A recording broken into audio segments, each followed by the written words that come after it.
Hey everyone, I'm Megyn Kelly. Welcome to the Megyn Kelly Show. It's day 19 of the search for Nancy Guthrie, and investigators have revealed that they've found biological evidence at Nancy's home that's currently undergoing DNA testing. Is that something new in addition to the other DNA they said they found? Plus, they say they're giving polygraphs. We'll update you. But first, an absolute bombshell out of the United Kingdom. We said yesterday that the fallout from the Epstein files was just beginning, and that we would get to the Prince Andrew allegations because it was just like separately, because it was just too big for yesterday. And boy, did that turn out to be true. This morning, Andrew Mountbatten Windsor, formerly known as Prince Andrew, was arrested on suspicion of misconduct in public office. Emails from the January 30th U.S. DOJ release of the Epstein files strongly indicate that Andrew shared confidential documents with Epstein while Andrew was working as a British trade envoy. This is not, at least for now, about the women. It's about misconduct in office when it comes to what should have been confidential info. For example, on November 30th, 2010 email, which is after Jeffrey Epstein's 2008 sex crimes conviction, shows Andrew forwarded official reports about his trips to Vietnam, Singapore, Hong Kong, and China to Epstein. He doesn't say anything in the email. He just forwards on the documents. A few weeks later, on Christmas Eve 2010, Andrew emailed Epstein directly about a, quote, confidential briefing, end quote, on investment opportunities in Helmand Province, Afghanistan, which at the time was being run by the British military. The BBC reports there's also an email in February of 2011 from Andrew to Epstein about an investment opportunity in a private company. The UK government says trade envoys carry a, quote, duty of confidentiality. So Andrew could be in some serious trouble here if he violated that duty of confidentiality by sharing British secrets with an American entrepreneur, especially one as controversial as Jeffrey Epstein. To make matters worse for him, misconduct in public office like this is apparently one of the most serious offenses in British law. If one is convicted, the potential sentence could be up to life in prison. There is zero chance Andrew is going to prison for life. That's BS. But okay, fine. It does technically carry that possible sentence. King Charles III, meantime, releasing a statement indicating that he supports the authorities. Listen to this. Quote, I have learned with the deepest concern the news about Andrew Mountbatten Windsor and suspicion of misconduct in public office. What now follows is the full, fair, and proper process by which this issue is investigated in the appropriate manner and by the appropriate authorities. In this, as I have said before, they have our full and wholehearted support and cooperation. Let me state clearly, the law must take its course. As this process continues, it would not be right for me to comment further on this matter. Meanwhile, my family and I will continue in our duty and service to you all. This morning, several prominent British pundits saying this is no less than an existential crisis for the royal family and we'll explain why, for the British government, which many are now predicting will collapse and be replaced within weeks. There is so much more to this story. For that, we're going to bring in one of our favorites from the other side of the pond, and that's Dan Wootton. He's host of Dan Wootton Outspoken. Don't miss a moment. Subscribe to this show on YouTube and follow me on Insta, Facebook, and X. Let's talk about real health armor, especially if you're done with the dye-filled, toxin-heavy stuff lining store shelves. Beekeepers Naturals can be your clean, no-compromise line of defense. Start your day with their Propolis Throat Spray, a concentrated hit of antioxidants that keeps your immune system fortified. They say one spritz and you are protected. No synthetic fog, just pure bee-powered protection. Are you experiencing a scratchy throat from winter air or crowded planes? Grab the Propolis Throat Soother. Pair it with their Propolis Nasal Spray to rinse, hydrate, and eliminate germs on contact. Today, Beekeepers Naturals is giving you an exclusive offer. Go to beekeepersnaturals.com/Megyn or enter code Megyn to get 20% off your order. That's beekeepersnaturals.com/Megyn or enter the code Megyn when you check out. beekeepersnaturals.com/Megyn or enter code Megyn at checkout. Beekeepers Naturals products are also available at Target, Whole Foods, Walmart, Amazon, CVS, and Walgreens. Dan, great to have you. My goodness, you're the perfect person to talk to about this because there's no better royal correspondent than you. And you've been saying for a long time how unpopular Prince Andrew is within the family and within the British populace. So put this news in perspective for us. Megyn, this is historic. There has not been a crisis like this in 90 years.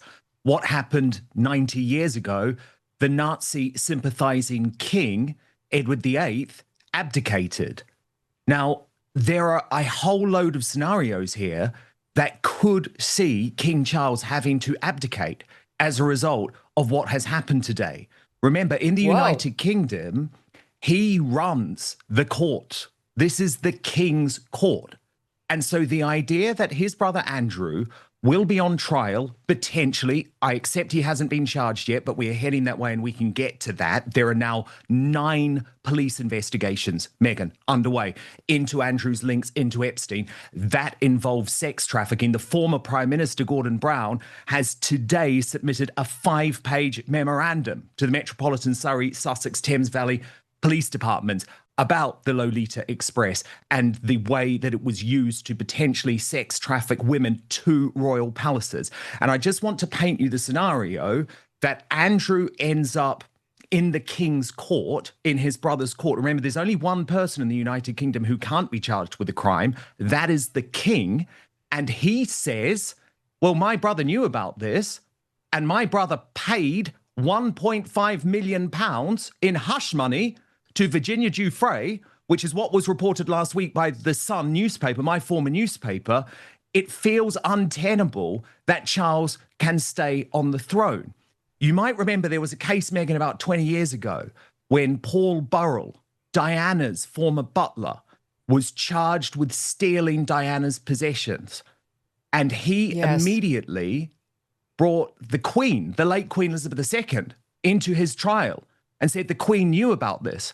Well, the trial collapsed overnight because you cannot have a situation where the head of the court is effectively on trial. So there are a whole load of machinations going on. And the one person and the one couple whose hands are completely clean in this scandal, Megyn, are Prince William and Catherine, the Princess of Wales. I mean, I ran a poll earlier today during my live broadcast of Outspoken.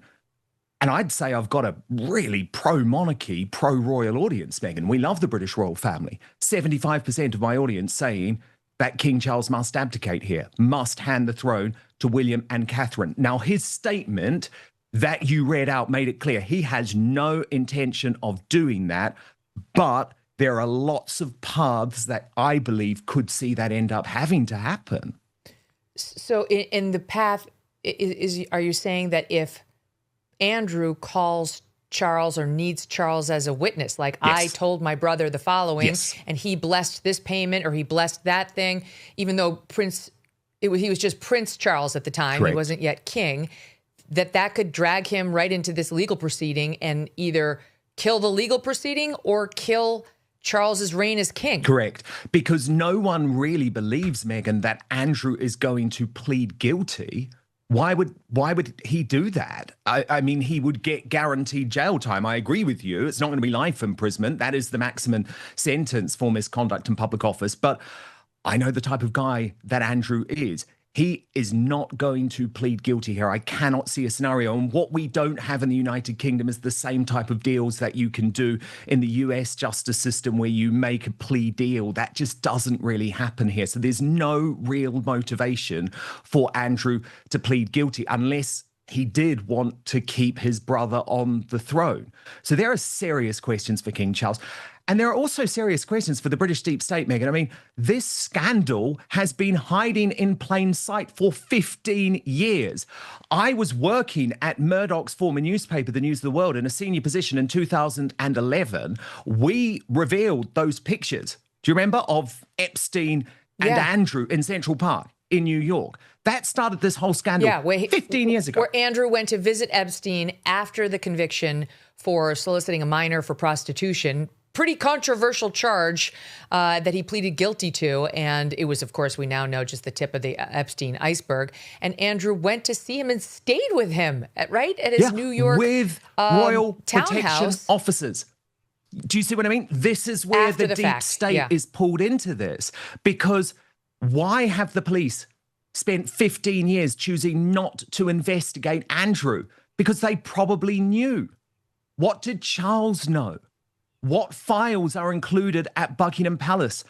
We're literally in unprecedented territory, Megyn. And just to give you a bit of color about what's happening today, because we really never thought we'd see anything like this.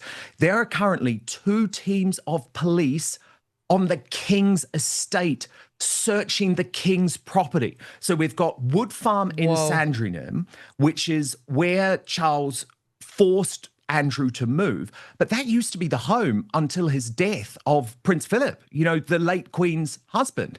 So there are police currently searching that property, but there are also currently police searching Royal Lodge, Andrew's former home in Windsor. And that's on the Windsor estate, just a couple of miles from where William and Catherine live.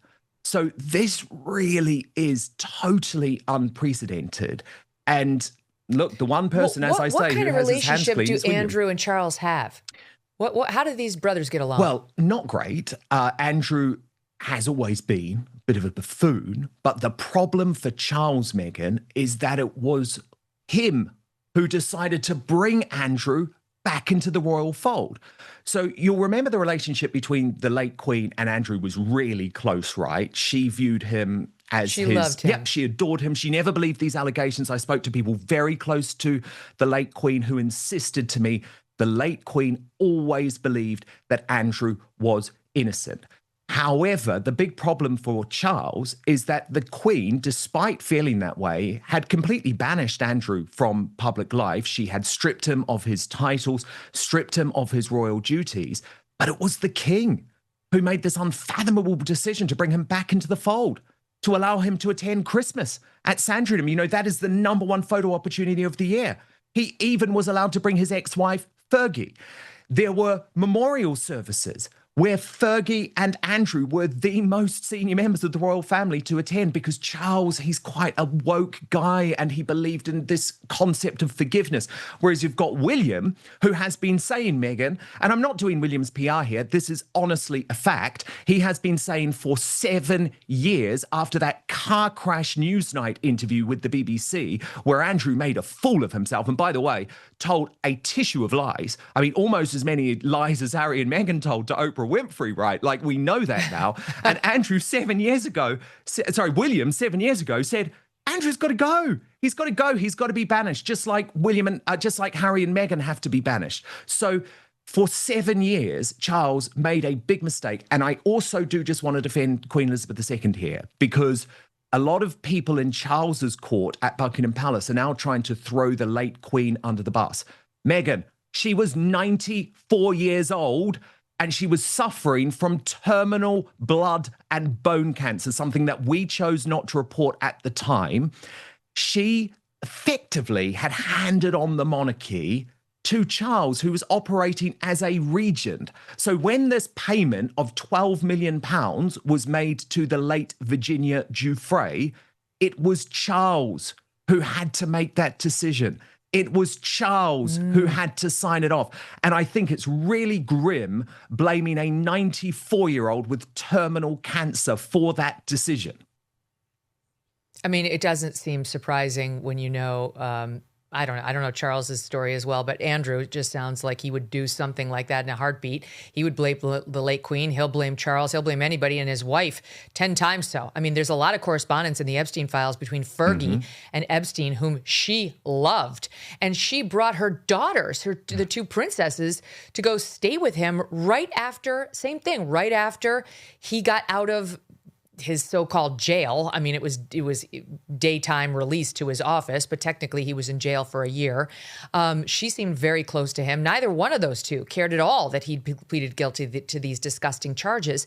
And you mentioned, and just so the audience is clear, again, right now he's been arrested for alleged disclosure of British secrets to Jeffrey Epstein, who was not permitted to have them, not the women thing. But all along, we've been looking at Andrew and whether he sex trafficked Virginia Giuffre, meaning Epstein had her, quote, working for him. She says she was trafficked by Epstein. She was underage 17. And she says one of the men she was trafficked to was Prince Andrew, who she says had sex with her and that it wasn't consensual on her part when she was a minor. And and then to produce this picture of herself with Andrew and Ghislaine Maxwell in the background, which Prince Andrew would later say was fake, and actually gave this interview to BBC Newsnight denying that he even knew her. But now we see correspondence in the Epstein files between Epstein and a New York Times reporter, in which the Times reporter is saying they had consensual sex. This shouldn't reflect on you, Jeffrey. This is kind of an Andrew problem. And Jeffrey doesn't say they didn't have sex. That was all made up. He says nothing. It seems to support the notion that indeed there was an interlude. There's also a picture of Andrew over a young girl. Well, she appears young. Her face is like blacked out, censored, who's scantily clad on the floor in what looks to be like a sexual, playful position. And there's lots of correspondence between the two of them about hookups for Andrew that Jeffrey was going to provide. I mean, this is just as a reminder, here is what Andrew told BBC Newsnight in SOT 2 back in 2019. July of this year, Epstein was arrested on charges of sex trafficking and abusing dozens of underage girls. One of Epstein's accusers, Virginia Roberts, has made allegations against you. She says she met you in 2001. She says she dined with you, danced with you at Tramp nightclub in London. She went on to have sex with you in a house in Belgravia belonging to Ghislaine Maxwell, your friend. Your response? I have no recollection of ever meeting this lady. None whatsoever. You don't remember meeting her? No. She says she met you in 2001. She dined with you. She danced with you. You bought her drinks. You were in Tramp nightclub in London. And she went on to have sex with you in a house in Belgravia belonging to Ghislaine Maxwell. Didn't happen. Do you remember her? No. I have no recollection of ever meeting her. I'm convinced that I was never in Tramps with her. There are a number of things that are wrong with that story. One of which is that I don't know where the bar is in Tramps. I don't drink. I don't think I've ever bought a drink in Tramps whenever I was there.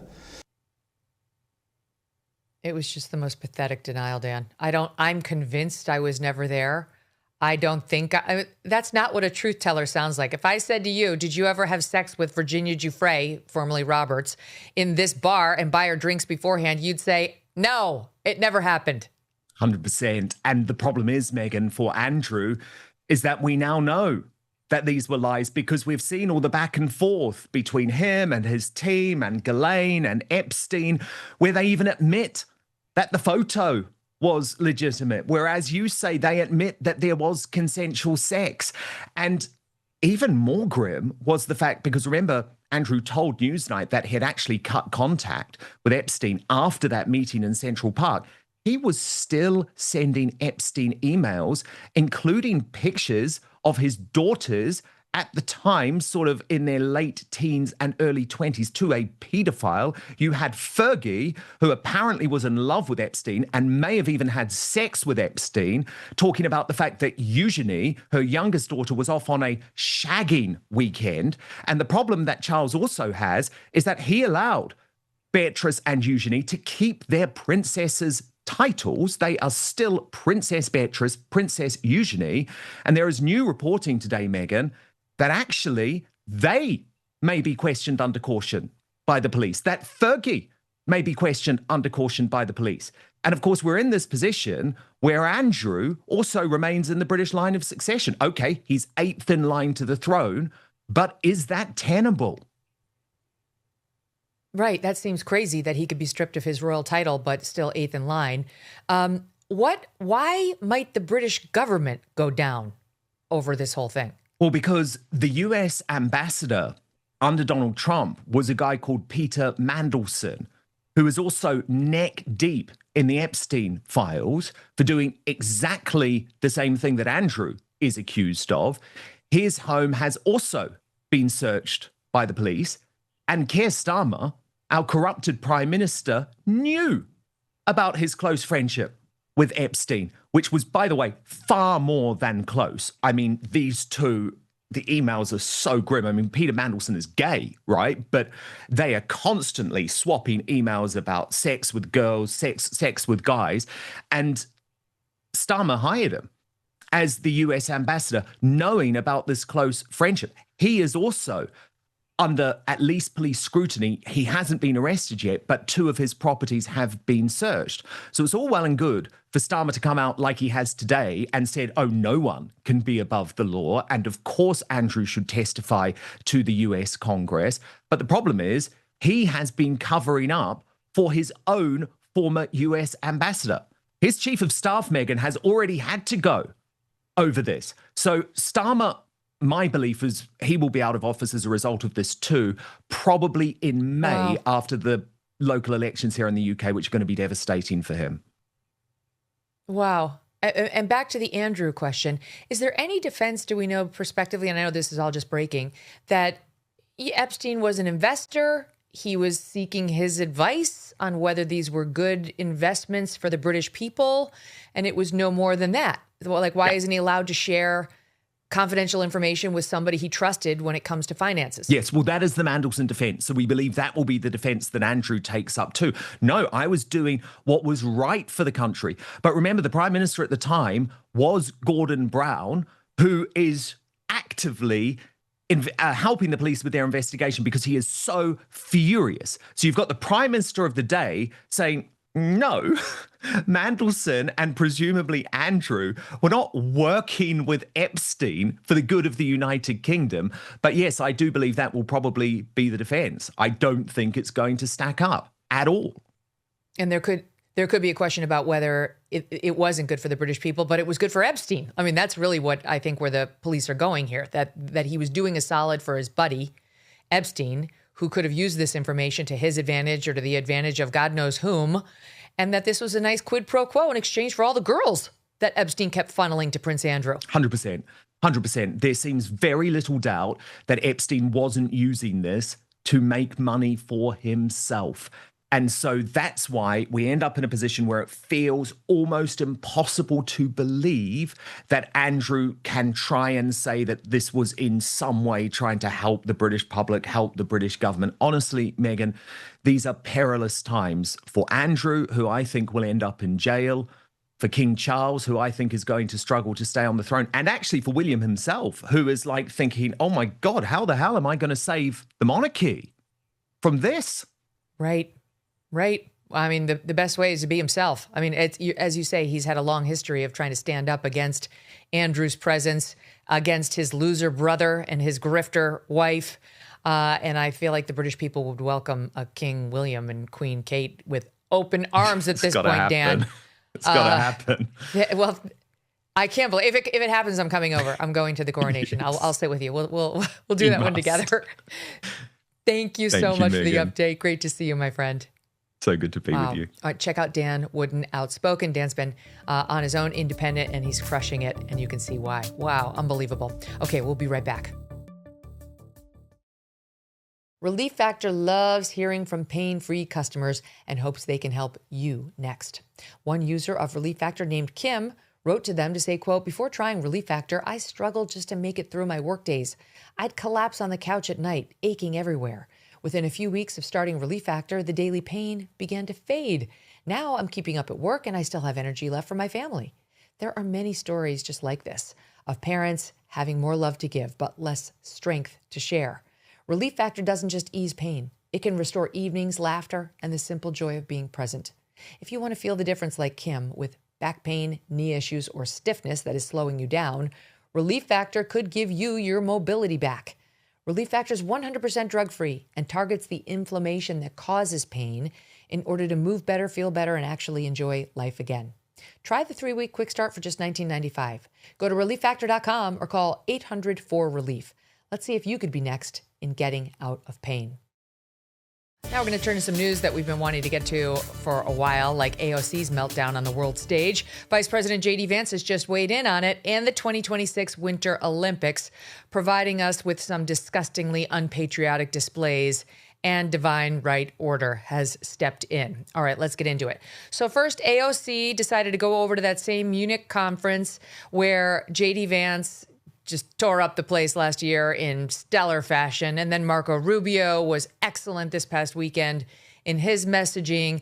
And AOC actually had the delusion that she could hang with those guys and make an appearance to show them what happens when a progressive comes to town. By now, you've seen the soundbite. I'm going to play it, and then I'm going to show you what J.D. Vance just said in response. Watch her first. To all of you, and Congressman, I'll start with you, would and should the U.S. actually commit U.S. troops to defend Taiwan if China were to move? I think that this is such a, I think that this is of course a very longstanding policy of the United States. And I think what we are hoping for is that we want to make sure that we never get to that point. And we want to make sure that we are moving in all of our economic research and our global positions to avoid any such confrontation and for that question to even arise. It was a hot mess. It was a disaster. She humiliated herself and proved that she's not ready for the international stage at all. She would have been better off doing the Gretchen Whitmer, like, as a governor, I don't know anything. Like, I'm just a U.S. House member. I was a bartender a few years ago. I'll get to this international stuff when I run for president, which I'm not doing now. She humiliated herself. Humiliated womankind, if we're being honest. She did. And Whitmer was a nightmare too. Then it turned out that she had been training and preparing for this conference for 3 months, as reported in Politico. She had an advisor, some top Politico guy, who had been advising her for 3 months, not Politico as in from the magazine, but some political operative. And that's the best she could do. I mean, this is wonderful because, she's like the great Hispanic hope of most of the left over the next few years. They really think this woman has a shot at becoming president because she is kind of cute and does social media well. Okay. All right. We'll see how that goes. Great. There's also a poll out right now showing that Kamala Harris is polling better than J.D. Vance. Terrific. You should totally go with that and believe in every point. Yes, you're right. She can totally beat J.D. Vance. I agree. Run her. Do the responsible thing. Run her. Go for it. Run Kamala. Run AOC. Run Gretchen Whitmer. We'll see how that goes. Here is J.D. at President Trump's Board of Peace kickoff meeting this morning. He spoke and had a bunch of world leaders there talking about how Trump has helped them reach peace, like Pakistan and India. And J.D. had this to say. President, very much for your leadership, but also for the kind words about me personally. I knew exactly what I wanted to say, but then after the president said that I was so smart and that I didn't want to repeat our congresswoman who froze for 20 seconds over in Munich, now I'm tempted, sir, just to freeze for 20 seconds and just stare at the cameras, and maybe they'll say nice things about me like they do about Congresswoman Cortez. But no, they won't. As we all know, they will never write anything nice about JD. By the way, I meant to say that the poll was between Kamala and Trump, and it's showing Kamala beating Trump. Okay, that's imaginary because he's not running again. But in any event, if you consider, JD as a sub-in for Trump there and that she might be beating JD, let's go with that. I love it. Let's go with that, Kamala. You can do it, sister. Here was Trump at the Board of Peace presentation this morning on that same AOC moment, SOT 19.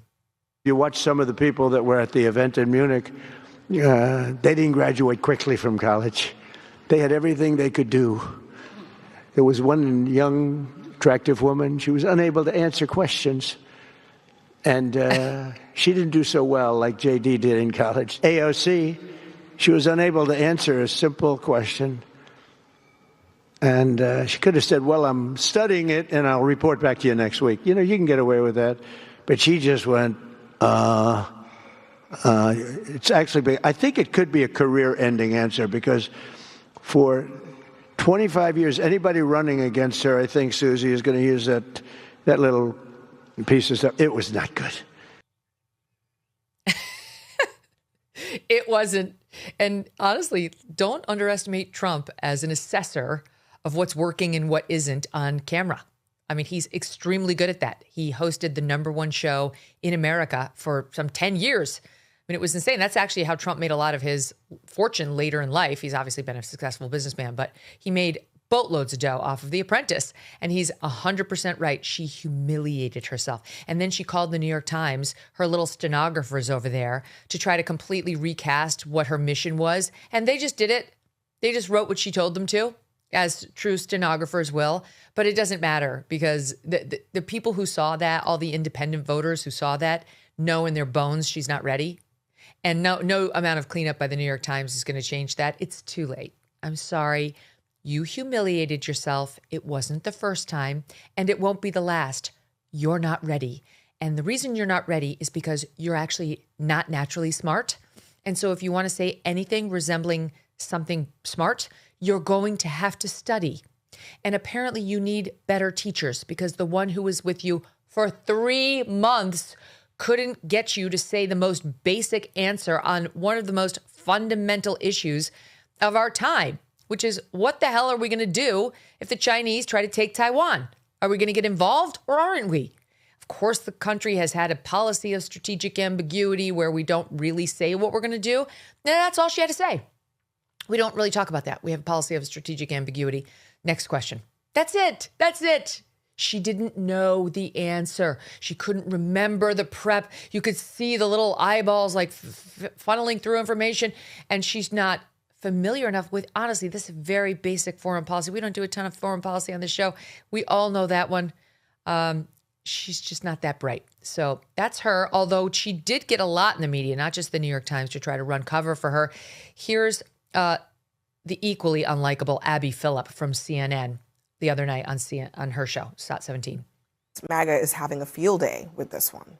A flub for AOC, but the question is also, what happens when the president, the actual president of the United States, does very similar things on the world stage? So look, I'll give you that AOC probably should have been more ready for that question, but are we going to really pretend that the actual president of the United States has not made similar or perhaps worse flubs on the global stage? Are we really going to pretend that you're the answer to CNN's need for fair and balanced coverage and new audience? Because you're failing. No one watches you. Your audience has been cut to below 400,000, which is a complete embarrassment. You ought to be fired, and your cocky, smug sense of self ought to be wiped away in one ratings period, because no one watches you. What does it say? That you're the most interesting thing on CNN and literally nobody's watching you. Okay. You don't have a long job trajectory, sweetheart. And when you eventually get fired, as your network implodes and try to go out into the independent lane, you will fail there too, because all you do is speak in a monotone and say things that attack President Trump while trying to sound reasonable, but not being reasonable, and constantly cutting off the one conservative on your panel and showing slight indignation whenever they make a good point for who could listen to this woman? It's horrible. She's got more people on her panel than she does audience members. AOC wasn't done saying dumb things. She also thought it was going to be a real slam on President Trump to talk about the Maduro raid in Venezuela and some basic geography that she also didn't know. SOT 13. You know, we look at what happened in Venezuela, for example. It is not Venezuela. It is not a remark on who Maduro was as a leader. He canceled elections. He was an anti-democratic leader. That doesn't mean that we can kidnap a head of state and engage in acts of war just because the nation is below the equator. Okay, you're an idiot. The nation is entirely above the equator. It's not below. Just all you need is a map. That's it. Maybe they didn't have that on the bar where you were serving the cocktails. And don't get into it on the odds. There's nothing wrong with being a cocktail waitress. I know. I was one, actually, for quite some time. And there's absolutely nothing wrong with it. But then when you run for Congress and actually are a sitting congresswoman, you need to study. Then you actually do need to brush up on a few bare facts before you use them in your little talking point slams of the president. You humiliated yourself again. She's not ready for primetime. And honestly, I have had, okay, Sandy from Westchester, Maduro, Venezuela. You do not come from there. You have absolutely no background in this department. You came from a relatively Tony private school in Westchester, which is one of the nicest, richest districts in America. Maduro, Venezuela. Who do you think you're kidding, Sandy? It's absurd. This woman is an actress cosplaying the part of a Latina congresswoman. Okay, I've had it, and I'm sick of the press running cover for her at every turn, because I know you are asking yourself, but what does Joy Behar think about all of this? Here you go. SOT 18. Check him out before you start attacking AOC, who, by the way, it sounded a little homina, but, you know, compared to him, it's like Mensa. I can take homina from Congress people and stuff. You don't have yourself together, that's on you. Mm-hmm. Can't take it from the guy who says he's the leader of the free world. We really want to know what you think, Whoopi. Why don't you work on rehabilitating yourself out of your mention in the Epstein files for seeking to use Jeffrey's private jet, and stop worrying about he whose name you will not speak? How does ABC allow her to get away with this shit? I mean, this is like ABC fancies itself as having one of the premier news organizations in the country, and they let this nonsense go on every day on The View with their fake conservatives there. The blonde one, she's also supposed to be conservative. What's her name? Sarah? She's like, if that's okay, she's as conservative as Nicole Wallace is over on MSNBC. So yeah, The View, as usual, is not doing well. All right, now we got to talk about the Olympics, because I don't know if you've been watching the Olympics, but we've been catching some here or there, and there's been some delightful developments. We brought to you an AM update, and I'm sure you've been following somewhat, the story of this figure skater, Amber Glenn, who is extremely annoying and calls herself a woke bitch. She decided before she went over there to get into her pansexuality and how it's so hard to be this kind of person in Trump's America because he's so awful and he hates gays, I guess. She didn't really elaborate, but I suppose that's what she's saying, because she said it's been very tough for gays under the Trump administration. So she, as I guess some sort of pansexual person on the world stage, decided she needed to speak out for the absence of LGBTQ rights in America, where gays have complete equal parity. So much so that their organizations have now been faced with the choice of either disbanding or getting on board the trans agenda. And to the extent they get on board the trans agenda, all the gays have abandoned them. Just because you're gay or lesbian doesn't mean you're a nut. Most normal gays and lesbians have taken one look at this trans agenda and said, I'm out. It's a divorce. I just wanted to be true to who I was and my sexuality, which obviously is inborn. And I'm not for chopping off the balls and penises of little boys who have a moment of gender confusion. Not my thing. Okay, glad? I think you kind of forgot the mission. In any event, she's still out there claiming it's all the same, and it's a very, very difficult country to be in if you're LGBTQ. Okay, sure it is. So she decides, rather than to focus on her skating, to focus on the letter brigade and lecturing us all about how America needs to do better. And then she was part of the women's skating team that won gold. She was one cog in that wheel. So cool. She got one gold medal. But, and by the way, after she won her one gold medal, she came out and was very nasty. And once again, came out with her little, I'm a woke bitch, whatever. Do we have that, Deb? Is that SOT 27? I'm not sure if we cut that one. In any event, she did come out, and gave a little nasty, like, I'm a woke bitch and I'm not sorry. Well, guess what? Didn't go so well for Amber when she had to perform alone for her own individual gold medal. They had the short program the other night. It didn't go well for her. Take a look at SOT 28. No. Whoa. 0 points for that double She does a loop. triple axel, and then she doesn't do what needed to happen after, which was some sort of another jump. So she got nothing. No points.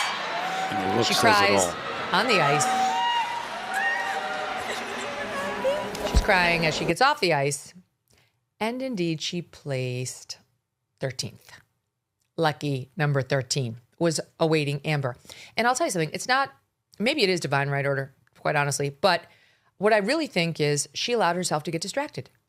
She was so focused on delivering her, let's go LGBTQs, and really what she means is TQs, because everybody else is fine, that she wanted to make the Olympics about her and her cause, as opposed to making it about us and our country, like the Olympics are supposed to be.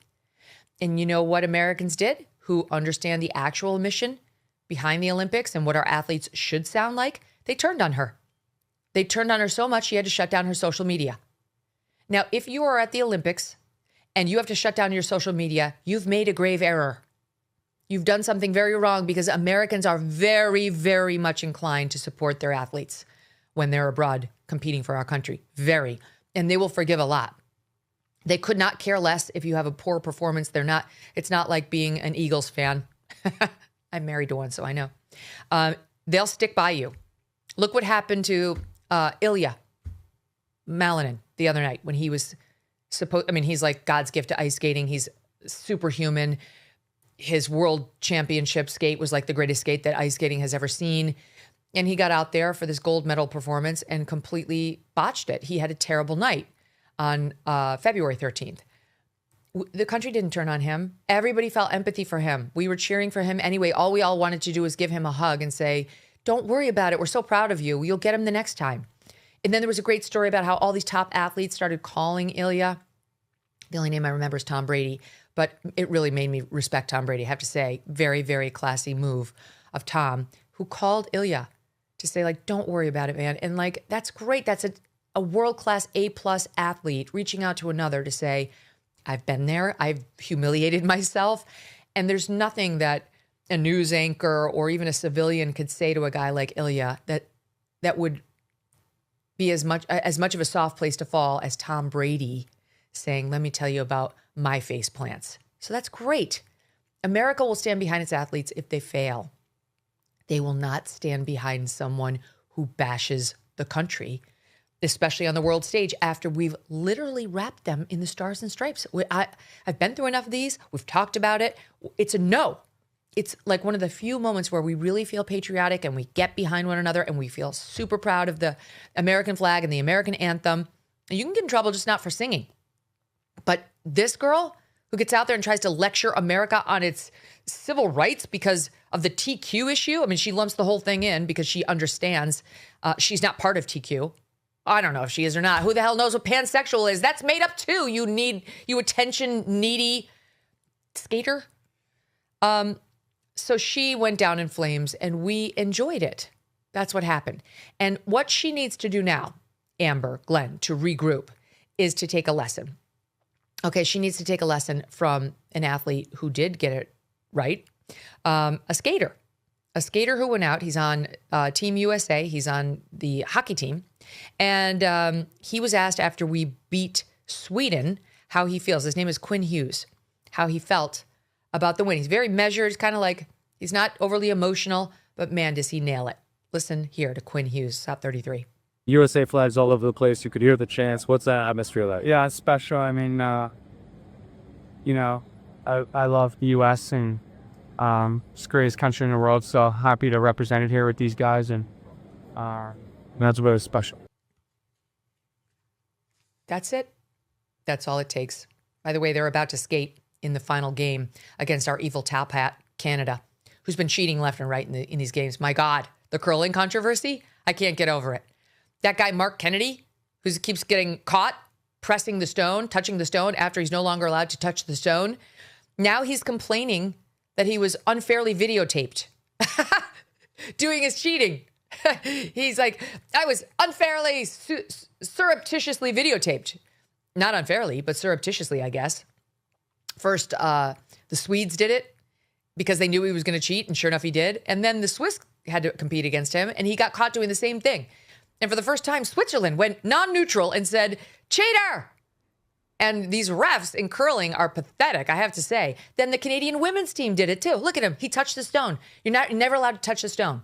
Look at this. You are not allowed to touch the stone, period. And you can't touch any part of the rock once it crosses that hog line. But look at him. He's touching the stone. That is touching the stone. He touched that stone just as much as Harrison Ford romanced his. We all saw it.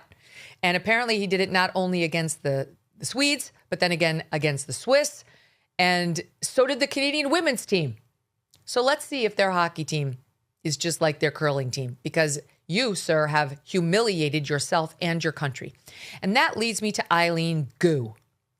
Eileen Gu was born in America to, I think, an American father and a Chinese mother. And she was raised here. She went to Stanford. She had this privileged upbringing in San Francisco, all the gifts, becomes this world-class skier. And then, because she got a big fat check from China, she claims it was to inspire young Chinese athletes. She decided to skate in the Olympics under the Chinese flag. So she gets all the advantages of being an American.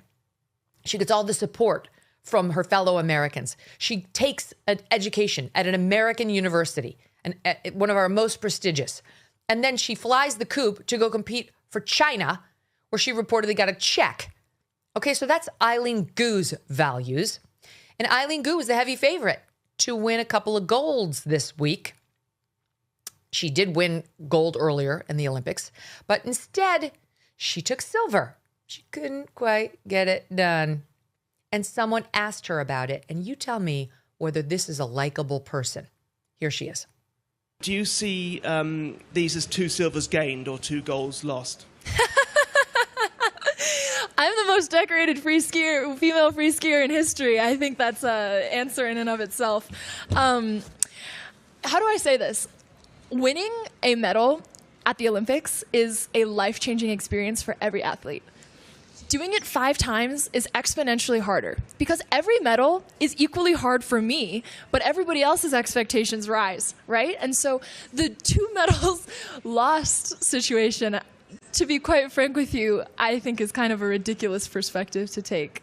I'm showcasing my best skiing. I'm doing things that quite literally have never been done before. And so I think that is more than good enough. But thank you. Oh my God, she's stomach turning. The self-aggrandizing, self-flattery, the sneering, I'm the best. You will love me. Fucking enjoy China, okay? Enjoy China. Goodbye. We don't care. We don't want you. I'm so glad you're enjoying your silver. By the way, I don't think China's going to be happy with that. Hate to break it to you. They're kind of like really prone to demands for excellence. Here's the stats on her. She's the highest paid Winter Olympic athlete in the world, making an estimated $23 million in 2025 alone, amid partnerships with Chinese companies, including the Bank of China and some Western companies. She's never spoken out publicly against China's alleged human rights abuses, of course, because they won't allow that. You're not going to get your payday if you do that, Eileen. No, she hasn't said anything, including what they've done to the Uyghurs and so on, because she wants her check. And then when that reporter asks, like, the sweetest thing, like, is that a win of 2 silvers or a loss of 2 golds to the person who was favored to win the golds, she gets her nasty, sneering self onto a reporter who probably makes $35,000 a year to effectively slap him down because she's Eileen Gu for China. Well, fuck off. Enjoy China. Okay?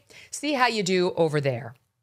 And she's somebody who also spoke out in defense of that Hunter Hess, who was ripping on America too, the skier. And she thought it was just fine for him to do all that. He ripped on ice, remember? And she got quick to get his back because she loves people speaking out about human rights at the Olympics. It won't be her, you see, because, you could like get the death penalty in China if you say any of that shit there. But she got her medals And she got her endorsement deal. She got to make that blue-collar reporter feel like shit. So big win, Eileen. Literally no one over here is rooting for you. However, we are rooting for our American men's hockey team in a game that starts in about half an hour. We will keep you up to speed on that. Coming up, Zack Peter. For the first time, I love this guy. I've been telling you he's coming, and today it happens. You know Pure Talk's favorite holiday? It's President's Day, because they believe wireless service should only cost you a couple presidents. Just a little Jackson and Lincoln, to be exact.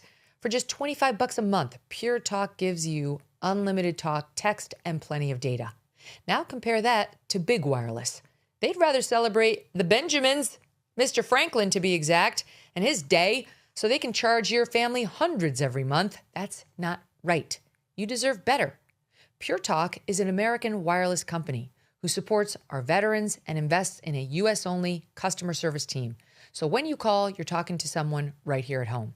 Pure Talk uses the same towers as the big carriers, so enjoy superior 5G coverage without the inflated price. Just $25 a month for talk, text, and plenty of data. No contract, no cancellation fee. What are you waiting for? Just dial pound 250 and say keyword Megyn Kelly, and you will get 50% off your first month. Again, dial pound 250 and then say Megyn Kelly to make the switch to Pure Talk. I want to turn now to the latest on the Nancy Guthrie case, including a new hit piece from none other than Inside Edition, taking aim at YouTubers on the ground in Tucson. Yes, they're the problem. The ones trying to call attention to a missing 84-year-old, essentially telling them to pack up and go home, which is what the local representative from Tucson also said, a Democrat who told them to go home. Are you going to find Nancy? What are you doing to find Nancy, madam? Meantime, criticism of Sheriff Nanos is reaching an all-time high.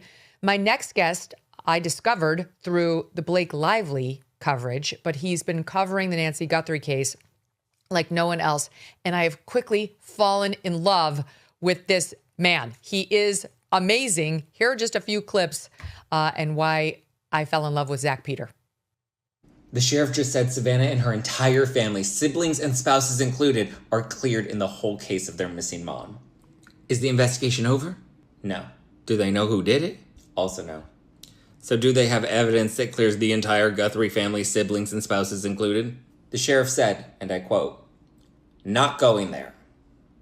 Not going where? To find the missing lady? What does that even mean? Let me get this straight in this Nancy Benet Ramsey case. We're on day 17 now, because we're still looking at this as a kidnapping, when nothing about this fits the profile of a kidnapping, and if anything, it looks like a murder and a kidnapping cover-up, but whatever, let's continue to go down this wild goose chase of some random old lady snatcher that still has Nancy Benet Ramsey. None of it makes sense. I don't like it. I think I'm done. I think I am fully done with Nancy Benet Ramsey. Okay, forgive me. I'm just getting back from the gym, and every time I tell myself I'm going to stop covering this Nancy Benet Ramsey case, like, it just sucks me back in every single morning, because now Sheriff Nanos is on his celebrity press tour, okay? I'm sorry, but Nancy Benet Ramsey is very clever. You gotta laugh. This whole case has been so dark, and Zack Peter helps us do that while he helps keep us up to date on the latest. Joining me now for the first time is Zack Peter. He's hosted the podcast No Filter with Zack Peter, where he gives some hilarious hot takes on pop culture news and more. Zack, welcome to the show. Thank you for having me. You're so funny and you're so clever. And I feel like you're exactly where I am on this case, where it's like, I'm out. I'm done. This is such bullshit. And then you're like, I'm back in, because there's like a new nugget where you're like, I've got to figure out what that means. I know. I mean, Megyn, I feel like at this point we're one OJ glove short of a circus, because it is just wackadoodle crazy every time. Now we have a reality show. I mean, it's just every day I feel like I'm at Guthrie fatigue, and then some new piece of information comes out that just throws me in another tizzy. Yes, same. So like the reality show info came out yesterday that the sheriff's department has been cooperating for a reality show about their department, though it doesn't feature, what do you call him? Sheriff Banana Nanos. Nanos. He's not the star, but his department is. But yeah, reality TV show was all this whole thing was missing. So, I mean, notwithstanding the fact that you're so funny and you find a way of making jokes out of this, which I really do appreciate. I always find humor in even the darkest news. It's the way you can handle it. you really have been following the case closely. So I want to talk to you about a couple of like where you think it's going, because I think what you've been saying lately is you're just not buying the official messaging. Like something stinks to you. Yeah, I mean, in terms of where it's going, we're going into a snowstorm. Like the case is going cold. We're not getting any new updates. We're day 19, headed into day 20. We have no suspects. We have no leads. We have no DNA matches on any of the evidence, whether it's one of the 20 gloves that we're out there searching for or the DNA inside the house. Like there's no information. We have no clear idea of where to even look. And I feel like we're still looking at this as a kidnapping when statistically, these things have profiles, right? Whether it's a kidnapping or a burglary or a crime against somebody that's elderly, there is a very clear pattern and there is statistical data that follows that pattern. And this has none of that. And it's so strange to me that, I'm saying Sheriff Nanos, he's on his Taylor Swift Life of a Showgirl press tour right now. And the Guthrie family, it's so strange. I mean, you've been covering cases for a while. For me, this is one instance where we have someone that's missing and we are seeing the family like very, very little. There's no press conferences. We're not seeing them out searching for their mother. We're not getting daily updates from them. I'm trying not to judge them, but like every day I'm getting more and more curious about what's really going on and what information we're hiding, because it feels like the public is not getting the real story. It's a very good point. We have seen so little of the Guthries. We haven't even seen them out, joining in a search or like helping with the grid, pattern where they walk the grounds. Prayer vigil. Prayer vigil, or like even an everyday update. Like this is, please keep the pressure on. Please keep looking for our mom. It's just like every once in a while they drop like a 30-second video being like, if you have our mom, please return her. It is a little odd. And not even they. It's just Savannah at this point. The rest of the family has dipped out. It's just Savannah, and she gives us like a strange quick update, but it's even the tone of the video shifted from, we're going to pay the ransom. We're ball. Like we're a family and we're going to pay. And then suddenly the tone of the videos completely changes and they're not addressing, was the ransom paid? Are they going to pay it? Why did they suddenly deflect from the ransom? Because Sheriff Nanos is out here giving us the impression that this is still a kidnapping and there's some strange old lady snatcher that's out there that has Nancy in a bunker somewhere nearly 20 days later. And I'm just like, this is an 84-year-old woman. She needs medication. She can't walk on her own.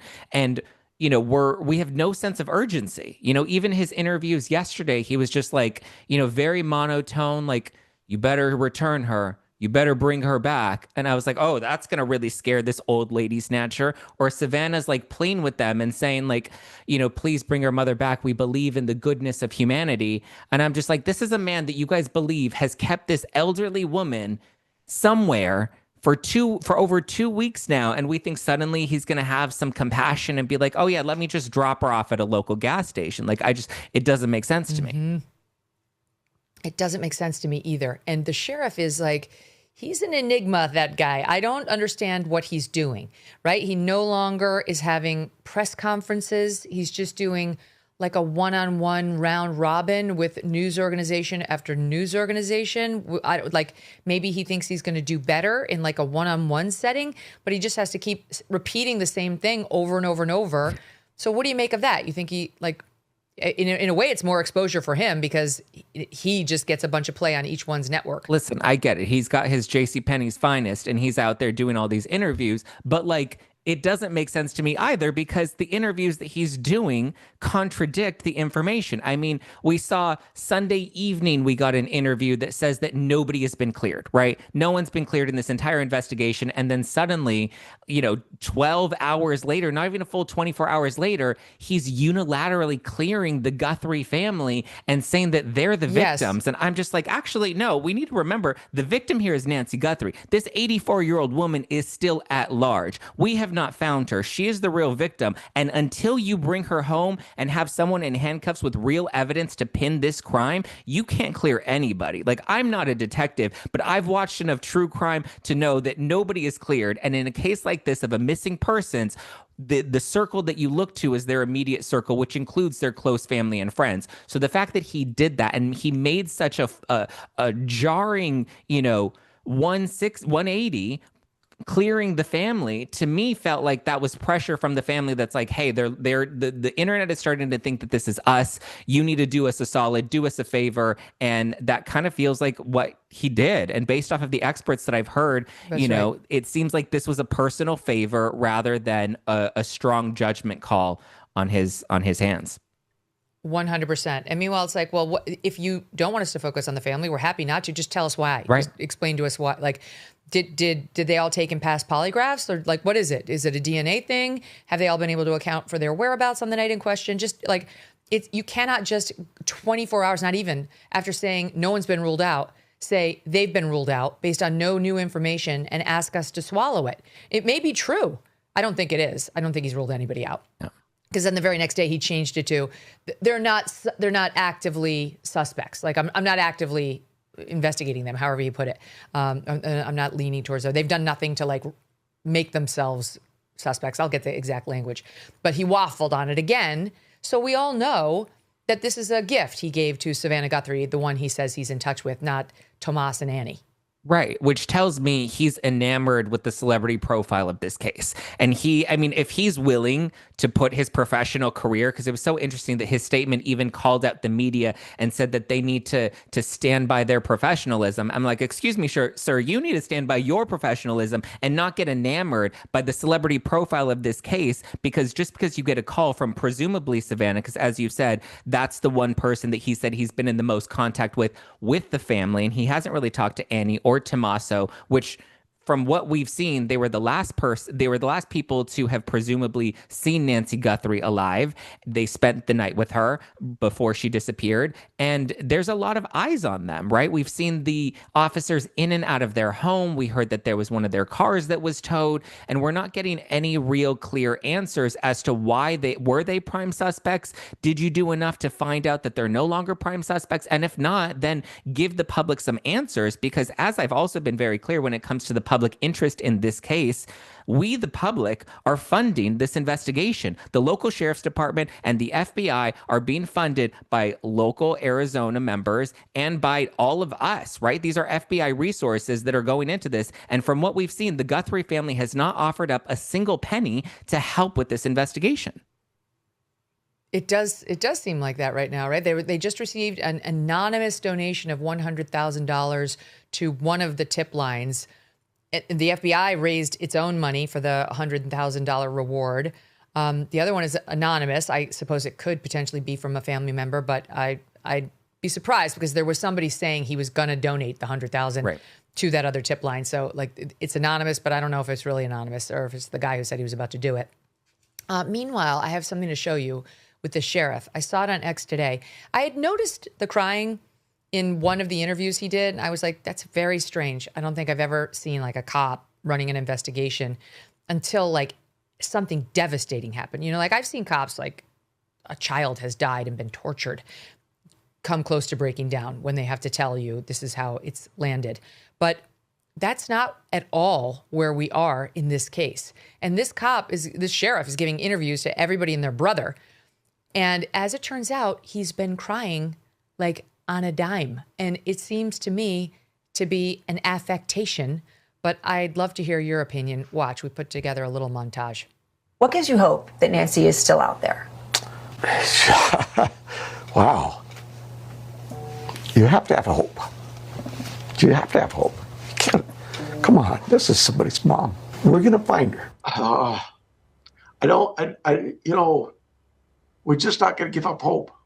We hope she's out there somewhere. So you still believe this is an active rescue mission at this point? We hope so. I know you've been in contact with Savannah, who we know is in Tucson. What is your message to her and the Guthrie family and all the viewers who care so much about Savannah? We're not going to give up. We'll get this. Sheriff, we thank you for your time. I know you're busy, and I'm going to be praying that you find Nancy. Thank you. Appreciate it. All right, Zach, what do you make of that? I mean, I get it. We're in this era of men are allowed to cry and we're, dominating toxic masculinity. But sometimes we need to bring back a little toxic masculinity because I don't need the sheriff running this case to be in tears with every interview. If that were my mother that we're missing and I saw sheriff going around giving all these interviews rather than, focusing on the investigation and then crying in every interview, as much as like, okay, yeah, I have a little compassion for you, but I feel like the family would be deeply troubled by this. Me as just, a member of the public viewing this and seeing him in tears just doesn't ring of much professionalism. It seems like he's in over his head. He's either performing these tears or, he's way too invested, right? Which again makes me question his professionalism and his badge at this point, if he's not able to separate personal from professional. I mean, you're on the force. You're seeing crimes that are horrific that, we, the public, hope to never see these details of, in some of these horrific instances. But like, you can't even get it together for one interview. It doesn't make sense. I mean, I was surprised. Like, I saw it in the one, I was like, this is an emotional case. Maybe he just lost it. And then his brother, I think, died in hospice care the same day Nancy Guthrie went missing. So I'm like, okay, he's under strain. But this is a lot. This is a lot of crying for what's supposed to be a grizzled Southwestern U.S. sheriff. You want those guys with their thumbs in their belt loops and their gunslinger hanging there, and they're gonna like kick anybody's ass who messes with somebody from Tucson. That's not exactly what we're getting. No, that and like this is a missing person, right? And he keeps saying in every interview he believes Nancy's alive. I mean, I feel like. And he also said it's going to take years for him to crack this code. So I feel like in 8 years, when he finds her alive, we'll have a happy ending to this case. But like, it doesn't add up. If he thinks she's still alive and he's trying to find her and they're hoping that they can bargain with this old lady snatcher, this alleged old lady snatcher, then I'm like, then where are the tears? Like, you should have hope, right? You want people to have hope that she's still alive. So go find her. And where's the urgency? Exactly. I've heard you make the same point, and I feel the same. Where's the urgency? Why is it like, we're going to use the Florida lab and then we'll just run the results again at the FBI lab, but a bunch of stuff has to happen in between then and now. And then reportedly the Florida lab was actually closed over the weekend, delaying things further. And I'm going to go to a basketball game in between. But like I'm crying. And I definitely believe she's still alive, but it could take years because I have a lot of basketball games to go to. It's just like none of the things make sense. No. There's no urgency. He doesn't seem to have much conviction in any of the statements that he's making.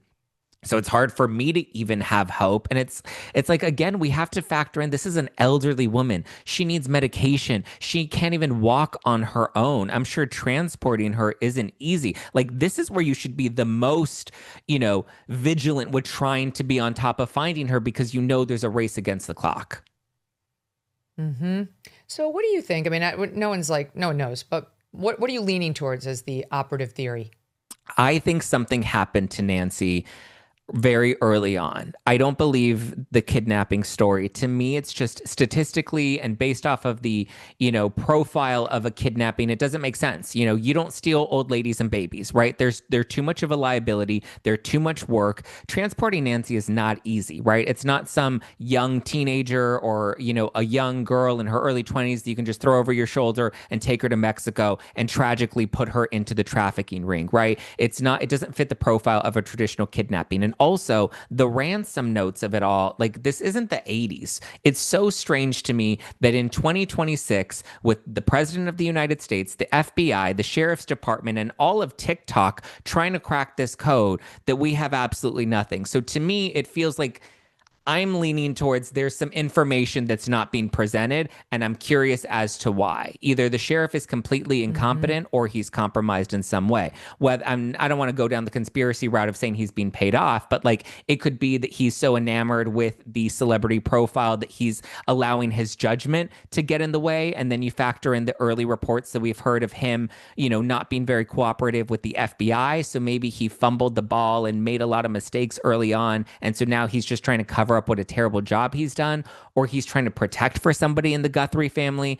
Something in my gut and my instinct keep going back to the Guthrie family and there being some sort of connection or tie. And anybody that's watched my show or watched my coverage of these cases, I've always been very good with my instinct. I called out Blake Lively the second that New York Times article dropped. I called out the LA fires the second, they tried to tell us that this was, climate change and the embers were flying 45 miles to light up all of Los Angeles. I've always had a really good instinct, and my gut instinct here is telling me there's some sort of connection to the family and they know something that they're not telling the public.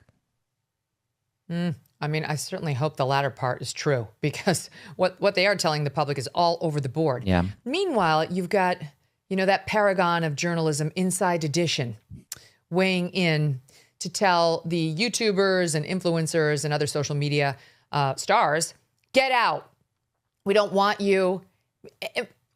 Completely oblivious to the fact that everybody who's got a missing person in their life would kill to have this level of attention on their missing person case, whether it's an inconvenience to the neighborhood or whether the social media stars sometimes get things right or wrong or not.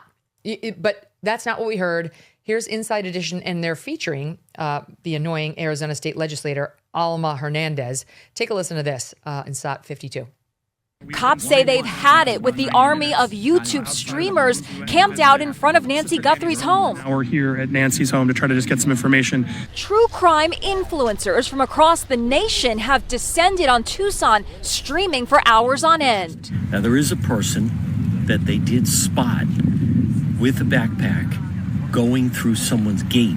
Any snippet of information becomes major breaking news streamed live. They're actually doing more harm than good right now. Arizona state legislator Alma Hernandez has a blunt message for the streamers. At the end of the day, if they really truly want to be helpful, they should probably go home. Because Alma is going to solve it. She's going to get out there, Zach. I'm sure she's going to single-handedly bring enough pressure on the local PD and the feds to make sure that they devote every resource to this case. Because let me tell you, as soon as these influencers and all these media disappear, so did the 400 officers. Oh, for sure. I mean, she's just embarrassed for her county, right? She's embarrassed for all of Arizona because, I mean, what a laughing stock they've become. This went from being America's grandma to this entire case becoming America's latest meme, right? TikTok videos, Instagram memes, all over X. Like, it's just the investigation has become such a joke, which is so tragic. And my heart breaks for the Guthrie family that this is where the investigation for their missing mother has gone. And to have somebody like Alma come out on Inside Edition and attack the YouTubers and the TikTok sleuths. I'm sorry, we've seen now that the internet has been an instrumental piece in helping to solve cases in recent years, right? So the fact that she just wants everybody to go away, it's not because she thinks that they're hindering the investigation. It's because they're highlighting what an embarrassment Pima County is and their sheriff's department. She's embarrassed that it's a reflection of her community that she's a part of, she's a representative of. Mm-hmm. So that's the real reason she wants us to stop covering this, is because she's embarrassed, and she should be. Well, why doesn't she run that by the Guthrie family? Yeah. Because I have a feeling that they want attention, and Savannah, of all people, would understand that you're going to get NBC when you want attention, and you're going to get YouTubers. That's the nature of the game in 2026 America. And sorry, I can't let you go. But also, I need to defend these content creators because they're giving us live coverage. Like Brian Enton is boots on the ground right now, and we need to really acknowledge that. Like, they're giving us real time updates. They're not waiting for a segment that's scheduled, on daytime news or on the Today Show. They're giving us real time updates, and the public is being informed by them because the sheriff isn't giving us this information. It's true. As we speak, just got this update from Brian's YouTube or his X feed. Just crossed into Mexico to see if people have heard of the Nancy Guthrie case. He's doing the work. Yeah. He's crossing the border. He's following the cops. He works for News Nation, but he's on his own, and it's his independent journalism that's really been driving a lot of the news in this case. Including that I mentioned, he just reported last night that they are using polygraphs now in the Guthrie case. All right, before I let you go, I've got to ask you, can you just weigh in on the Justin Baldoni, Blake Lively case? Because there were settlement discussions last week that do not appear to have worked out. So it does appear that this case is barreling toward trial in the spring.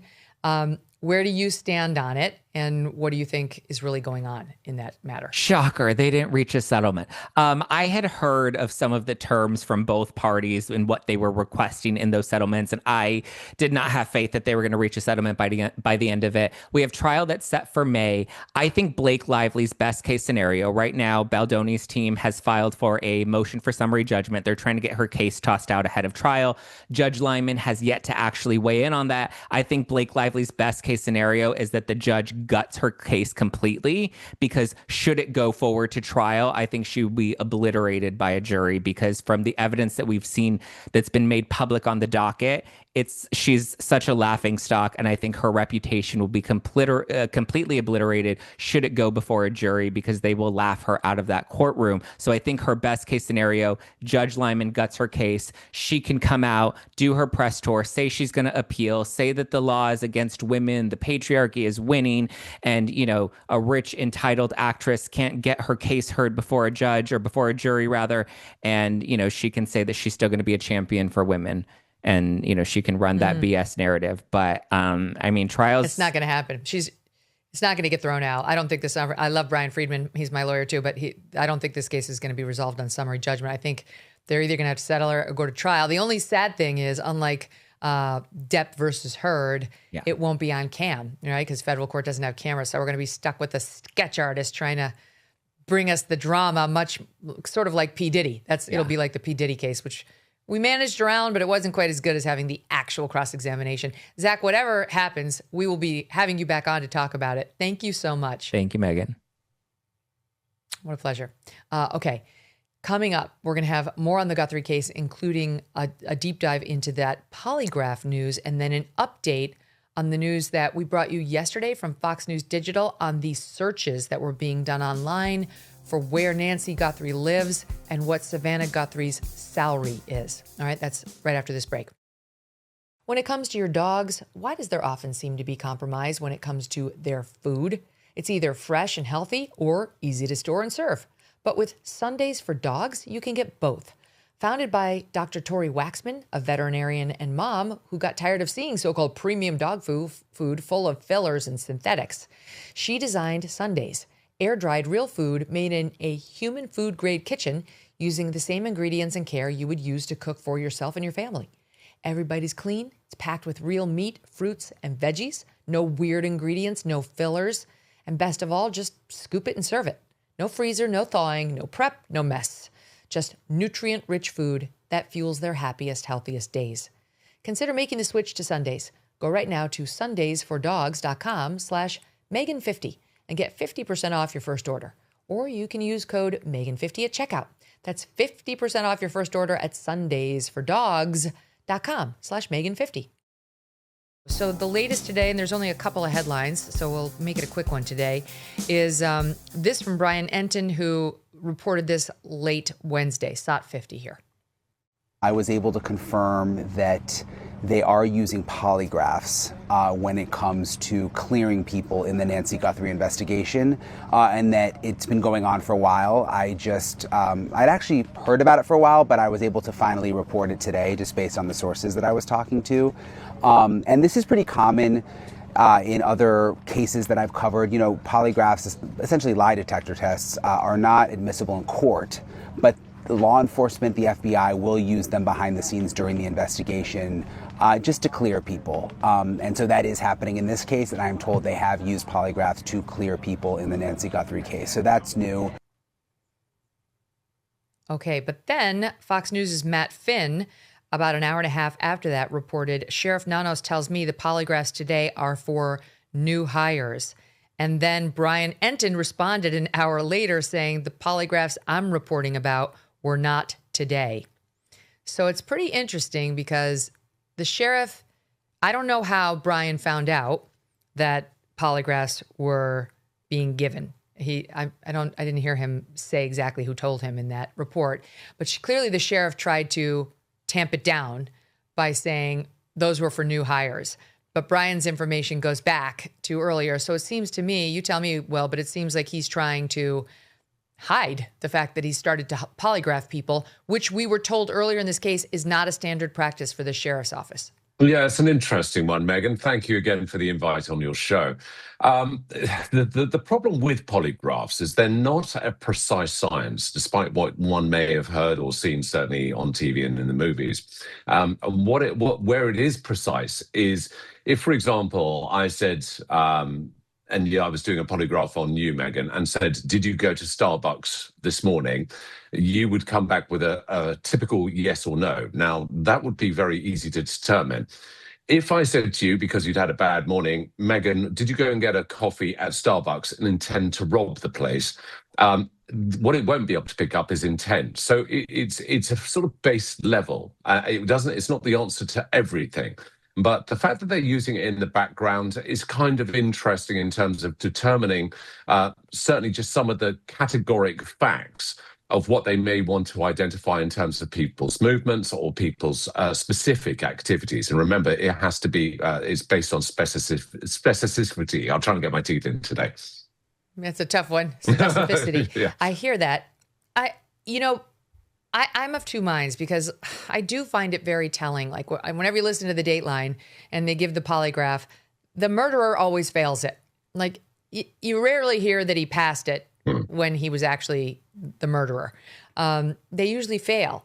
So I think it's probably hard to beat them, but I know they're unreliable to the point where they're not admissible in virtually all courts, Jonathan. So what do you make of it? And I also do wonder, given how protective this sheriff suddenly is of the family, whether he would even bother giving one to a family member versus like a landscaper or a pool cleaner or a maid. Well, I tell you, in this type of situation where polygraphs work very well is in statement analysis. So you got to remember that the polygrapher is a statement analysis expert. It's not just the machine. The machine really is a game that they use to test the response that a person has. And that's where you can actually see deception. You can't really see a lie. It's not like, it has some kind of special vision to look inside the body. But what it does is it maps certain things that they say, which you would be so surprised how people say things certain ways when they're lying or when they're guilty. So they pick up on that. The machine picks up on things like sweat or spikes in the heart rate, very little. It doesn't take much. And so in this type of situation where they're bringing people in to quickly see if they have done something or if they have an understanding or any knowledge of an incident or an action, then they may be able to get in the totality of those things, they may be able to get some hits on it. Because if you do know how a polygraph works, it's easier to defeat it. But if you don't know how the whole game works, it's very difficult. And most people just don't know, especially when you're grabbing people very quickly in a situation like this. And there's no way the landscaper knows how to beat the polygraph. Right. There's just no way. And also, as far as like, would this sheriff, would he use the polygraphs now on family members? I mean, according to him, they're all cleared. Now, we know that at the beginning, I went back and listened to the whole timeline, and he was saying that, that nobody is ruled out. That's in the beginning. Yeah. But this is said that on Sunday. This is the same sheriff, though, that I was just reading through the timeline right here on February 2nd, which is a day and a half after Nancy went missing. He says that they were going to give the investigators, they had stopped the investigation or shut it down to give his team time to rest. And then the very next statement, he says, we believe now, after we proceeded we processed the crime scene, that we do, in fact, have a crime. This guy makes no sense. So he could be using. I know. And that was his excuse for calling off the search and rescue. Sure. Yeah. Which is so weird. He's like, we have a crime, so we're going to stop the search. Well, what do you mean? It's bizarre. I mean, don't we need a search either way? Yeah. Like, clearly we have a missing old lady. Why are we stopping the search? That never made any sense, Will. Megyn, it's defeating me in terms of some of the logic that we're seeing in the way that he's executing the management of this investigation. And I think the stress is already beginning to show and the cracks are beginning to show. I was watching the show earlier. How about all the crying? Exactly. Why is he crying all the time? That is not going to instill any kind of confidence in the family or anyone else for that matter. And I would have no doubt, although I'll let Jonathan speak on behalf of the FBI, it wouldn't give me any faith if I was in the investigative arm of the FBI committed to this particular case, in the integrity and the credibility of some of the actions that the sheriff is actually undertaking. But the fact that he opened, over and beyond the points that Jonathan's just made, that the fact that he opened up the scene of the crime, the house, didn't maintain and hasn't maintained a cordon, and the fact that he's discounted immediate family members when there is no discernible or determinable reason or understanding as to why Nancy is not in her house and she has disappeared, and there are evidences and traces of blood that can be corresponding to her showing on her doorstep. The whole thing's just getting a bit bizarre. I'm not a detective, but I have gleaned that you're British. Yes. And I imagine that you go by the stiff upper lip policy, which it means always no crying unless it's like a severe need, like an immediate family member has died and you're at the funeral and a prayer is being said. Like, you're a southwestern sheriff in Tucson, Arizona, near the border. What are you doing crying all the time? I didn't realize it had been happening in like every other interview. And to me, it looks like he's intentionally calling up the tears, which why? Jonathan, same thing. Like, you're in law enforcement. Like, you had a lifetime in it. I just feel like it's a very, very limited window where cops can cry. And it's usually over a deceased child or like something incontrovertibly incredibly sad that any human would not be able to stop themselves. But that's only on conclusion, Megyn. I mean, that's on conclusion of the actual case, and it's the determination of a body, is the determination of the crime, and then that empathy can show through. But as the old saying goes over here with the stiff upper lip, is there's a time for tears, and now is not that time. If you want, Jonathan, I feel like you never cried on the job in this kind of scenario. I cannot see it. Only because of the bad management. I would sit and weep often because of that. But Megyn, if you really want to see the reality of these tears from this sheriff, go look at the interview that John Huddy from Newsmax did with him, where he gets enraged because John asked him a simple question. And I don't remember what the question was, but it wasn't a pointing question. He just was trying to get some facts. And he just was enraged. Was it John or Brian? He also had an explosion with Brian. I saw that as well. So who is he talking to when he has these tears or these red eyes? He's talking to the liberal media. I mean, I hate to bring it up like that, but that's the absolute truth. And he is a Democrat. No, but it does seem like it's an affectation, Jonathan, doesn't it? It does. To me, it seems like he's forcing it. Like, whenever he gets to like, oh, I really hope she's still alive. To me, I feel like he's calling up something that makes him sad. Maybe it's the death of his brother recently, and like forcing it to show us he's this like empathetic man. Like, we've got a sheriff in command who's like feels our pain, and maybe he knows his jurisdiction well, and that's what these Democrats in Tucson want. But I can tell you, out here in the heartless media, it's definitely not what I want. I want a tough as balls cop who's in there like kicking ass and solving crime. I think it goes beyond even an act. I think what I've seen from this type of personality and this liberal type of mentality is that when they're talking to people that they identify with, they present their emotions. When they talk to people that they don't identify with, the only emotion they present is anger. That seems to be the case in most of these situations. So, I listen.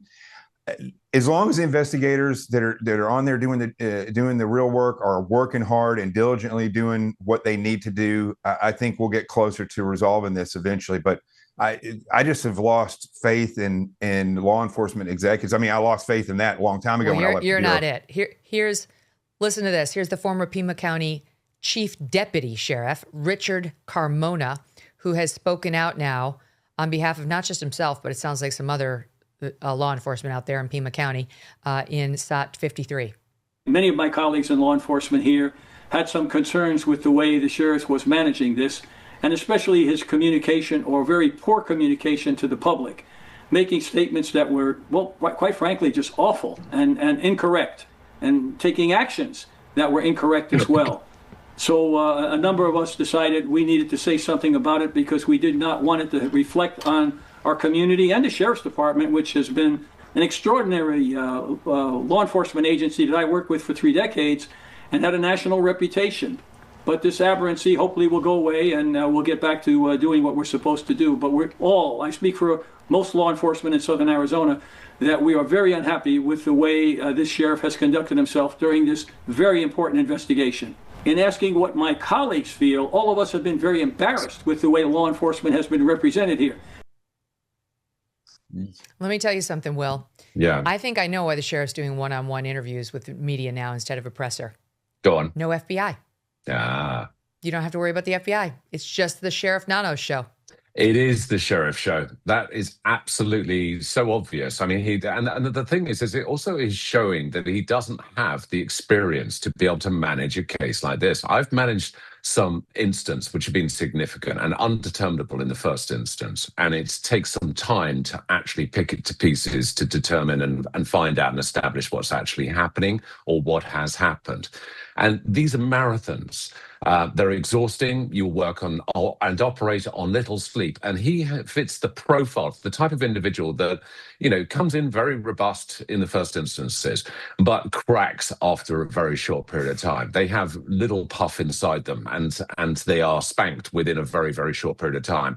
This is endurance. And it's also something that we were talking about last week, Megyn, which was you keep this information close and you're very cautious about what information you release, because inevitably, and particularly in these times of social media influencers, anything you say is going to be interpreted. It's going to be scientifically torn apart and forensically torn apart by analysts like ourselves, like Jonathan and me and your other panel members. And we're going to interpret it based on our own experiences. And to me, he's just showing that he is not strong enough. If he lost his brother recently, that's awfully sad, but he should be taking compassionate leave and move this entirely over to the FBI, second his team to them. They can crack on, do the actual work, and ensure that the messaging is accurate, but also limited. That's very important. Mm-hmm. And consistent, not like no one's been ruled out. Oh, all the family's been ruled out. Yeah. Wait, no, they haven't been ruled out. I did pull the language. They have not been identified as suspects, which is not the same as ruled out. Like all over the board, the rest of us all have whiplash in trying to keep up. Now that I'm updating the record, I want to update two other things I said in the show. It's not the men's hockey team that has the final today at 1:15. It's the women's American hockey team against the evil top hat neighbors, Canada. And then the men's are still on going into the semifinal. And if they make it, then they'll play on Sunday, I think my team told me. And one other correction, courtesy of my husband, Doug Brunt. Romancing the Stone was Michael Douglas, not Harrison Ford. Okay, that's good. I got all my movie trivia straightened out. Excellent film. Now back to the case. I want to talk about the possibility of a second suspect. I have a couple of things to show you here. We've talked before about the one image released by Kash Patel where the perpetrator on Nancy's doorstep isn't wearing his backpack or his little reflective, I don't know if they're reflective bands or flashlights. I've never figured that out on the backpack, but he definitely had that mouth light. None of that is on him. And his face mask looks like it's on backwards. You can't see eyes or a mouth in the one shot of the guy. People are comparing that shot and its background, where they're looking at the sky, to what we know is the actual abductor on the night in question, who does have all the gear on and has the lights on his face.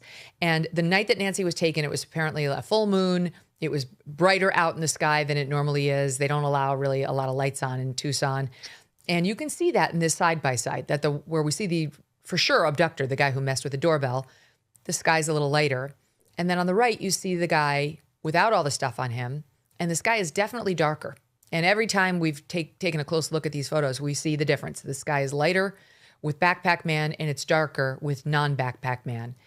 And that has led to some people saying, maybe this was a dry run by the same guy, or maybe this was a different guy.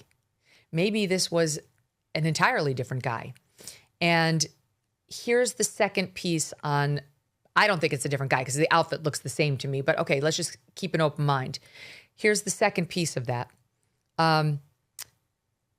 This is, again, thanks to somebody online who took a look at whether the suspect, getting the vegetation and messing with the Ring doorbell, and asked the question: is it possible he's actually about to knock?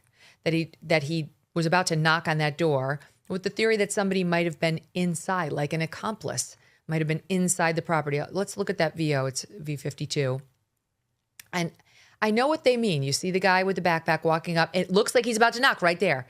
And then instead he sort of turns and he gets, I mean, it does look like he's knocking on the ring cam there.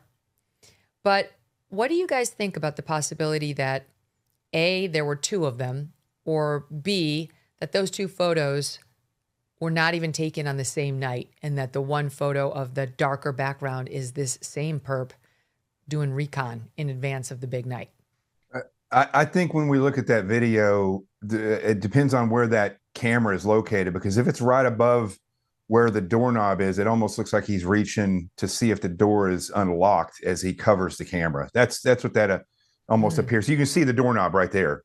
So he's reaching for either the doorknob or that might be something that has to do with the screen or a glass door or something. But you can see the knob right there. I don't think that he was. What were you saying? Where he was getting ready to knock? I don't see a knock movement. I see a cover up of the camera at that point. And as far as those two pictures go, I see the same exact individual. I just don't see the light reflecting as brightly. There could have been something in the way of the camera at that point in time. It looks like it's darker. I think if you enhance this in any way, you'd probably see that there's eye holes. I mean, you can kind of see them in that same jacket, same reflective strip that goes across, just not reflecting. So it depends on when they caught this.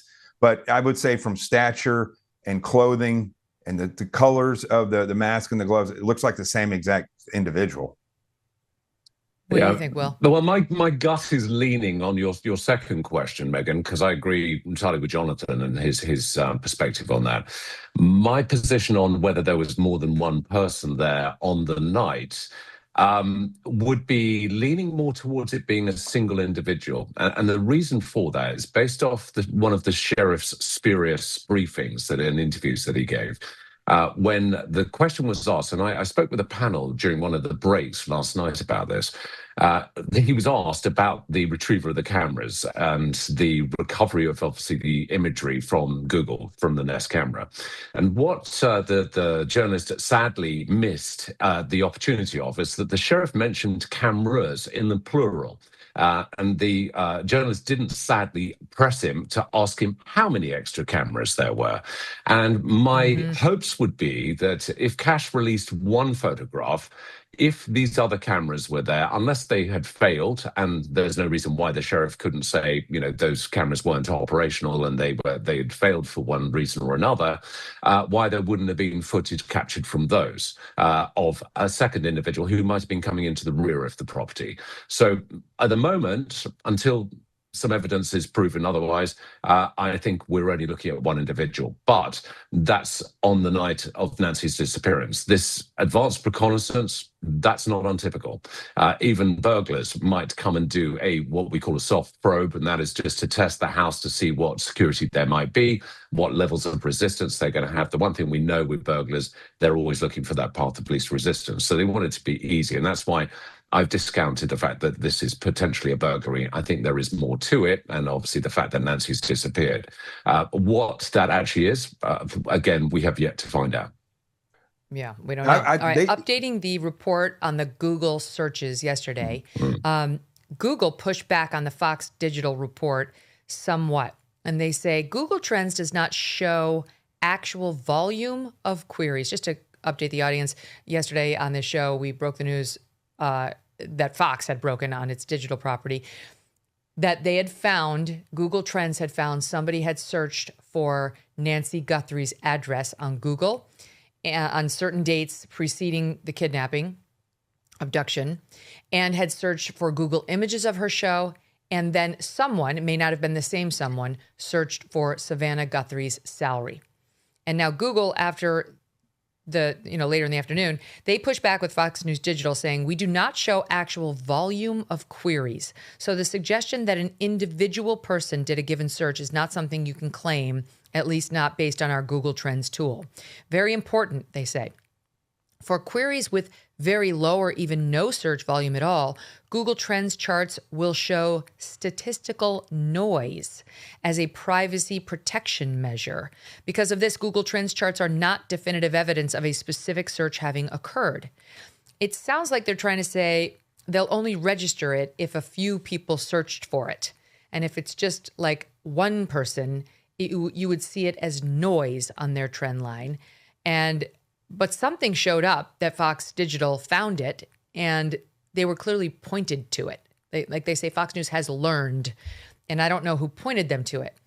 So I'm not sure if it's as solid as they led us to believe it was yesterday. Fox has changed its report to an internet user may have searched for Nancy Guthrie's home address in the weeks prior to her abduction, and there may have been activity for her address in the Catalina foothills before she was abducted, which may have been seen again on January 11th.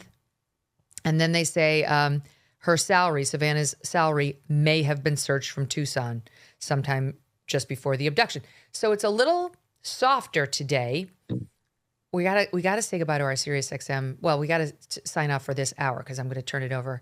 I'm going to have to take an ad, but we're going to come right back. So I'm going to get you guys to weigh in on this right after the break, and then I'm going to show you a segment from the Today Show in full that I want your reaction to. Stand by.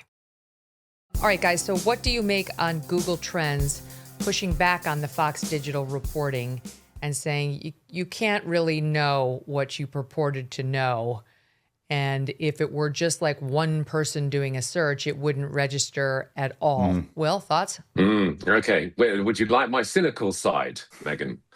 My cynical answer. My cynical Love the answer. cynical side. Well, my cynical side to this is Google is a incredibly capable organization that works primarily and entirely on data, and that's data collection and data transferal and distribution. So in terms of things like trends, my cynical side would be that they allegedly would have the capability to capture the IP addresses of any kind of search in any particular kind of area. And we saw, certainly by some of the Snowden releases, certainly in terms of PRISM and that operation, which was capturing lots of people's private data without their knowledge, that allegedly they may have the capability to be able to do so. So I think Fox clawing back on their statement, yes, perfectly understandable. And unless we knew exactly what the back end is to the trend system, it's very difficult to say either way whether they could or they couldn't. But I think the issue for Google would be there is a certain amount that they need to keep behind the curtain. If I was a big data company like them, certainly I wouldn't necessarily be revealing all the things that I could potentially do. I totally like that answer. And the reason I like it, Jonathan, is I worked at Fox for many years, and I feel pretty confident that they have no contacts at Google whatsoever. Google is a left-wing, woke, Silicon Valley type company that is not Fox territory. However, Fox does have very good connections with law enforcement at the federal and local level, including the FBI, which sounds exactly like the kind of organization that might have figured this out and knows that it happened and possibly leaked it to a friend at Fox Digital. And then Google would have possibly freaked out and said, no, we don't do that, right? And the Fox softened it. But my feeling is Fox probably got this from law enforcement, probably the FBI, and therefore I continue to believe it. I would say that they probably got it from the NYPD. If they got it from, NYPD has an incredible intelligence unit, but they also have a terrible habit of leaking things to their buddies in media, and so that I like that too. Could be where that came from, But when we look at, again, Megyn, I always come on here and say the totality of the circumstances. When I look at all the things that we do have that make sense, and then I'll look at this one Google thing that they have, whatever you want to call that. I wouldn't call it evidence, but people look up other people that they see on TV all the time, and then they look up how much they make. They find out they live in Arizona. Maybe they live in Arizona, and they look that up.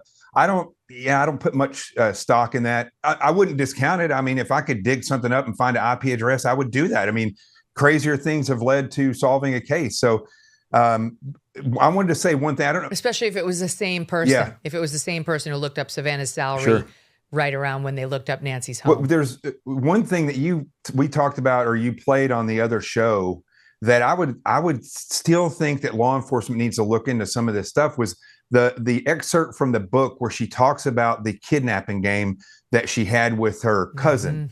And I did you can look on X. That segment went everywhere, by the way, everywhere. You would not believe the number of people who have contacted me over that. Everybody I listened to that, their face looks exactly like mine did when I was listening to it. I was shocked.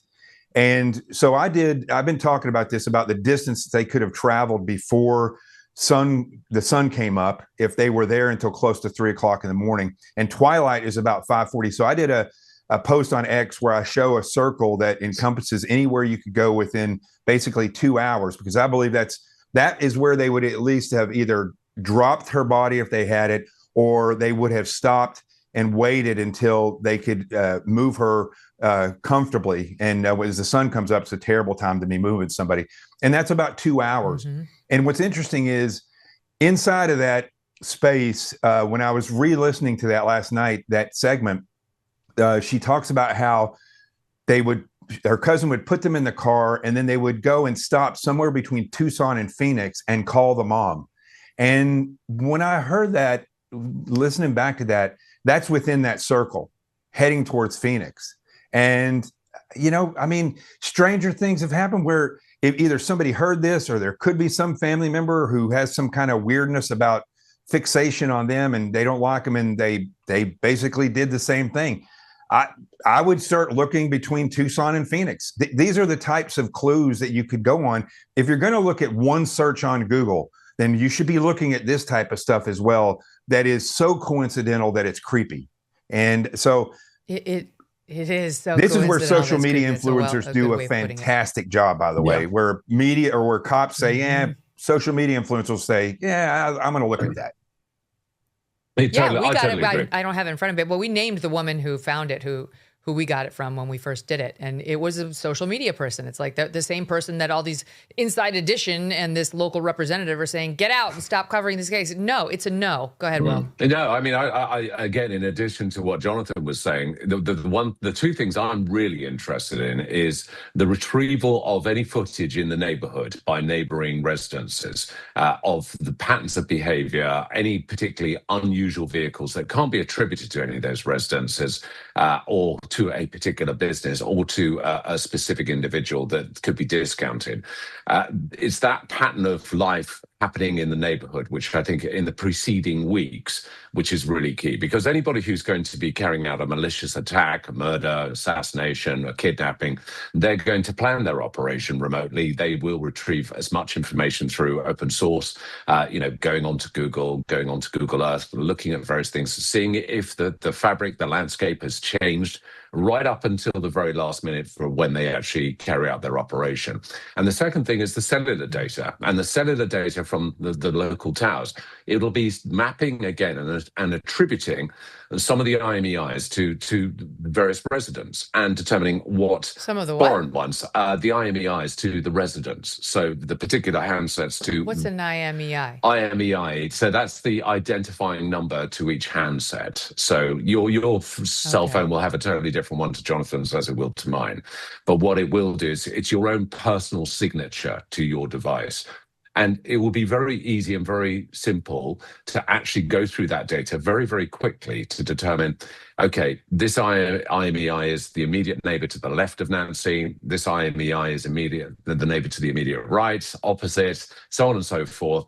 And what other IMEIs, and they could be whitelisted, and then you can narrow it down to any new IMEIs that have come in. You can then attribute those to DoorDash guys, to delivery guys, to UPS, to all those until you start narrowing the field to, is there one that keeps showing up? And it should be done over a period of time. So Will, I mean, here we are going on, we're 2.5 going on 3 weeks since she was taken. Yeah. Wouldn't they have that data already? Should we be concluding now the guy did not have a phone on him? I don't think he'd be professional enough to go on this operation. Well, I mean, the way he was carrying his firearm, I would say is indicative of his level of professionalism. Yes, he had a ski mask, but hey, who doesn't these days? I think they may very well have that data. But we did see, Megyn, you showed that footage, was it yesterday or the end of last week, where there was someone up a ladder on a neighboring house retrieving one of the cameras which was there. So that would tell me that they haven't gathered all that data yet, but I would hope that the network's working with them, certainly on the cellular data, and would be providing that pretty quickly and expediently. They may be sitting on it whilst they're joining this jigsaw puzzle of evidence or intelligence together. I would be, if I was, and they probably are. That's one of the first things the Bureau does in most investigations. So I'm pretty sure that they've pulled that information. But I would be going back and pulling that all the way back, month or months before, and looking at that period in time. I mean, I didn't even know until this show that there was this other picture that you guys showed. I didn't see any report of that for whatever reason. And so that shows you that, and also the Brian Kohlberger case, they went back and looked at how many times that phone had pinged around where he did that killing prior to that. So they have to go and look at that period in time, a month or as long as they can, and see if there's anybody pinging, because he may not have had his phone on that time, but the other time he might have. And I think that's very important. And, we also have to say it is possible they're doing that, as in Probably. Kohlberger, when they did look like Keystone Cops, and we were all like, oh my God, how can they not have caught anybody? Crime that happened mid-November and they made the arrest Christmas week. That's longer than we are right now. It's about 6 weeks later he got arrested, and here we are 2.5 weeks. And so they could be doing, in this case, what they did in Kohlberger, which is maybe they do have a cell phone that they suspect. Yeah. And they're running the numbers to see how many times that cell phone has come by Nancy's and who it might be associated with. And maybe they are waiting on genetic genealogy, on DNA that was found inside that. Like, that's how they got Kohlberger, But in that case, and when we don't know in this case if they have, in that case, they knew they had something belonging to the murderer in hand, that knife sheath. In Nancy's case, we just don't know. They haven't said that. All they've said is that there's DNA inside the house that doesn't match Nancy and doesn't match somebody they would have expected to find it from, like a maid, et cetera, or Nancy's relatives. So it's... Does that mean it's the abductor? No. Yeah, do you remember one of the things that we mentioned last week, Megyn, which was about the 70% rule? And this applies obviously in kidnappings. And 70% of kidnappings, if this is indeed a kidnapping, there will be someone close to the target, to the hostage, that will have some connectivity. And that happens in the vast majority of cases. And having worked a number of these cases over the last 30 years, I've found that always to prove out. So again, they may be holding back on giving information, and to a certain extent, let's hope so. And it's not the sheriff just being incompetent and spilling his guts every 5 minutes on contradictory statements. So let's hope that the Bureau are holding on to some of that data. They may not necessarily be sharing it with the sheriff, I don't know, but if I was them, I wouldn't be until I've got a few more pieces in the puzzle figured out. And I also think they reportedly want this case, and they can't get it because it's up to the sheriff to give it. Go ahead, Jonathan. I also think that they should look at, so one of these other pictures and any videos they find, as they go back and they say, okay, this is the first time we see this individual, or the first time we see this phone ping at this period of time. I would be looking at who was working in that area at that time. Was anybody newly hired? She has a new roof. We talked about, is that when that occurred? Because that's how you can kind of start to see a timeline on when somebody started to key in on this house. And that's why I'm just not really focused. Your previous guest you had on before us said a comment, and I love it. Kidnappers don't want to take babies and old people because they're really hard to deal with. Babies, I think they could do that and get away with it if it was a very rich family. I've worked a case where usually it's parental kidnapping, where they kidnap their own kid. But with an elderly person who's injured, I just can't I can't wrap my head around somebody injuring the person that is 84 years old in bad health that they're going to try to get money out of. I would see them tying her up and carrying her out before I would see them injuring her. And that's why I keep going back to this burglary gone wrong. And if we see that this individual was casing the neighborhood, that leads, I think, more credibility to that. And in which case, again, I would have expected him, because the way that Will was just talking about, kind of the stupidity that he showed and the arrogance and the comfortableness, those people, when they get into a situation that they're not familiar with, which is like, oops, I just shot this person or I just hurt them inside the house, they will sit there and panic potentially for 40 minutes or more before they figure out a way to move her. And if that's the case, then I just think she's going to be within probably a 2-hour window somewhere in that area. And so this is one thing I do want to point out. It's a little off topic, but if anybody saw anything on that day, which I believe was the morning of February 1st. The 1st. If they saw anything within 2 hours of that home that looked like somebody was burying something or they were moving suspiciously within 2 hours of Tucson, they should report that, because if law enforcement could go there and find DNA of Nancy and DNA of anybody else, then, I mean, it's right there. And I think that there's a possibility that somebody saw something 2 hours away and never even thought about it. And if I was long, that's the messages that this sheriff should be putting out, is that people should be looking that far out.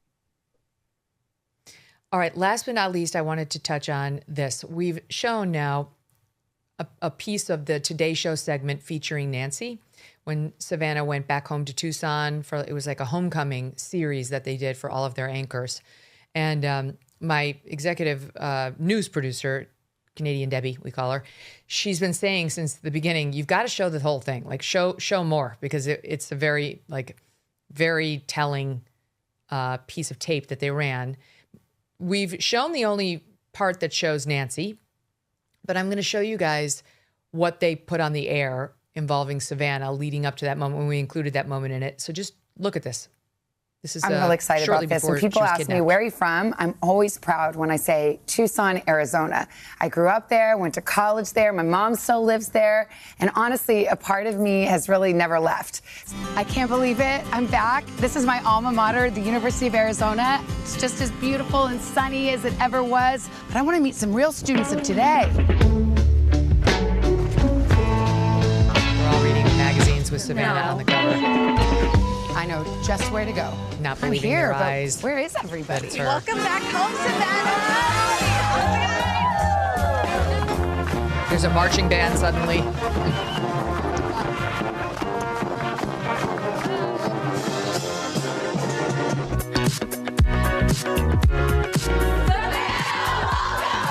Dancing sorority members at her old sorority. El Charro is the oldest family-owned Mexican restaurant in America and the perfect place to catch up with mine, my mom Nancy and sister Annie. I come here every time I come home to Tucson. I have to come to El Charro. How long has El Charro been here? 103 years. Cheers. Cheers. I love being home. Don't drink the whole thing. Well, Mom, you guys came here in the 70s and you'd been moving all around. What made you want to stay in Tucson and plant roots? And so wonderful. Just the air, the quality of life is laid back and gentle. Yeah, I like to watch the javelina eat my plants. But the best thing about Tucson is coming home and seeing you guys. Should we raise a glass? Prickly pear margarita? Cheers. Cheers. Cheers. Love you. Love you. From the love of family to the familiar beauty of the scenery, I will always be a daughter of the desert. So when you watch that, we see that play out, Jonathan, what jumps out at you? What do you think? Well, first of all, that was in 2019. Is that correct? Is that No, that aired November 5th. November 5th. November 5th. Okay. So for some reason, again, Nancy was taken February 1st. Okay.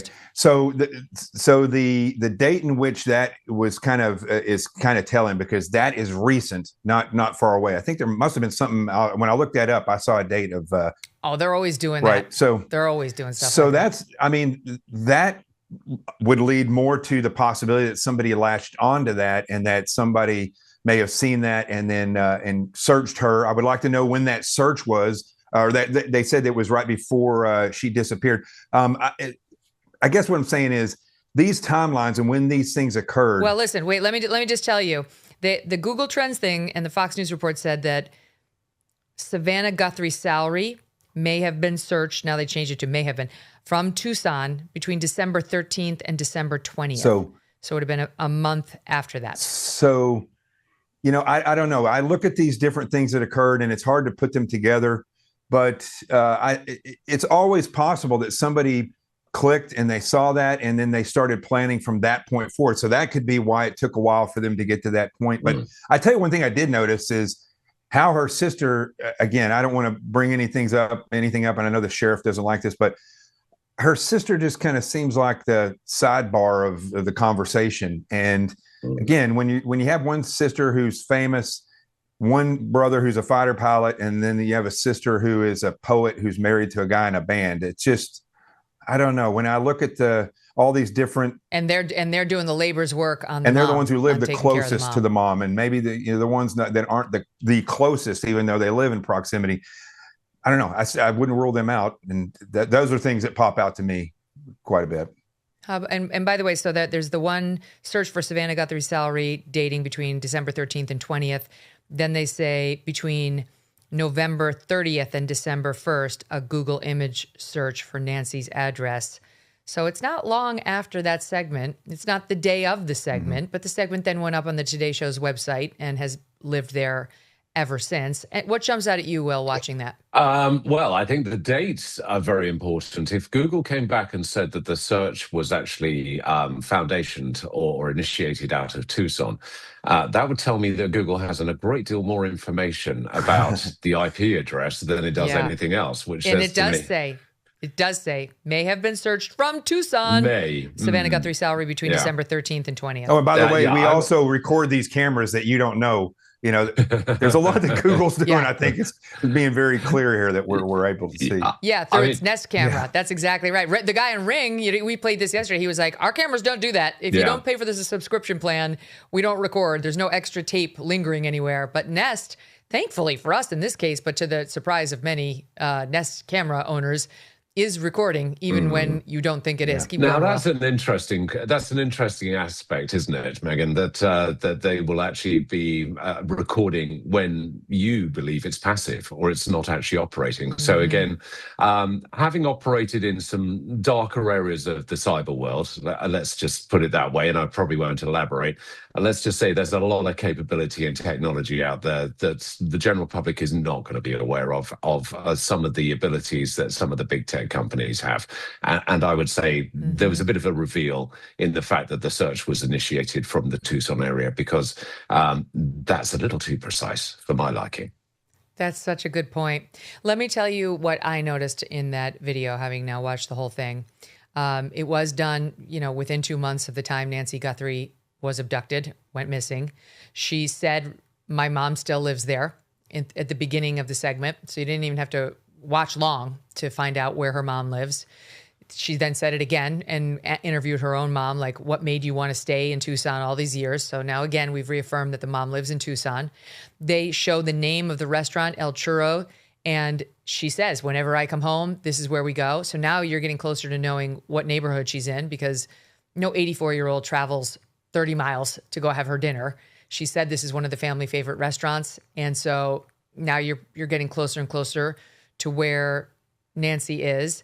And same thing you just said, Jonathan, about the family dynamic. The sister, she's not even given a speaking line. Like, I'm sure the sister said something, but not only does she not get to speak at all, not one word of hers is aired, but look at the setup piece.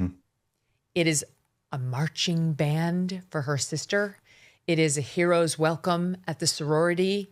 It is Savannah's face all over the magazines as kids on the campus are, allegedly reading magazines about Savannah Guthrie. And she just happens to walk by and they say, oh, no, can't be. The table where they were sitting. It's like she's all crammed up next to her mom, and their sister's over on the other side eating shrimp cocktail, not even looking. This is. Yes, and also she's running herd on the conversation. She's driving it because she's the anchor of the show and of the segment. The sister barely has a bit part. I'm just saying, it's like, to me, it's relevant for a couple reasons. What is the sister feeling? It's possible she's feeling total pride and joy in her sister's success. It's also possible she wasn't, and that there's a level of envy, since I guarantee you she was doing the lion's share of all the work with Nancy, and Savannah wasn't. Savannah may have been paying for some of those caregivers, but it's different when you're the one who is there. My sister and I just went through this with my mom. My sister she passed, unfortunately, a couple years ago, but she died at 58. And my sister was living with my mom. My sister was definitely taking care of my mom physically way more than I was. Now, I was paying for all my mom's expenses, but, you know, my sister was doing her part because an 80-some-year-old lady does need a lot of help, a lot of physical help, and it can be difficult on the caregiving child.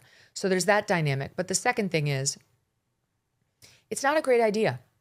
It is not a great idea with the general population to parade around your hometown, tout what a star you are, how beloved you are, what a celebrity you are as a news person.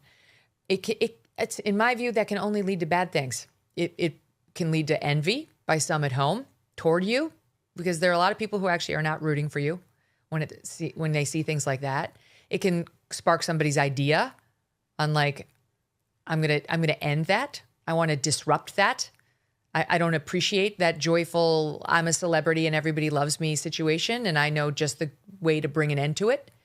And it just reveals a lot of information about yourself and your family, a lot. And I'll just finish it with one other thing.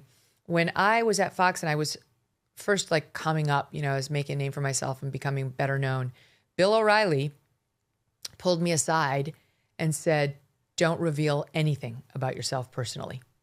And I was like, what do you mean? You know, like, it's kind of natural. Sometimes you're talking and something comes up, you say something about and he was like, never. He's like, if you watch me, I almost never do it because it's dangerous. He was saying like, it can trigger people, and there will be some nutcase out there who's writing it all down, ready to use it against you at just the right time. And, you know, O'Reilly and I don't really get along now, but he's a smart guy, and he gave me a lot of sage advice. And I feel like that was a piece of very good advice. Your thoughts on it, Will? Solid advice. I work with a number of sort of Hollywood A-listers and various other prominent people. And the one thing I always say to them is keep your personal life personal. You need to live two lives. Your celebrity life, which obviously has to be very clearly thought about in terms of what you talk about, where you go for your meals, that sort of thing. It can even be fabricated in terms of, this is my favorite little restaurant that I always go to, and you've probably never been there before. And then there's your personal life. And you keep that information down, because that can be used as leverage in various different shapes and forms. So absolutely keep the two lives entirely separate. You know, if people, Megyn, if people wanted to see the reality of, I mean, we see social media, right? So we see how the white Karens in the world are destroying this country. You would never have expected that, but that craziness didn't just pop up because of social media. I mean, there's craziness in the world that you don't see if you don't put yourself in that environment. And like Will, you know, I've been with celebrities, and it is amazing what people will do. They'll be having dinner, and we're sitting over there, and all of a sudden somebody gets up from a table and walks over and asks for an autograph during dinner. Okay, that's one person. They go back, sit down, and they open a floodgate of crazies that now will come up and interrupt dinner for this individual just to get an autograph or a picture. It's so inappropriate that you sit back and you think, how are these people comfortable doing this? Well, it only gets worse from there. And so there's crazy all in the world. And when you add celebrity into that, then people can fixate and say and do absolutely crazy things.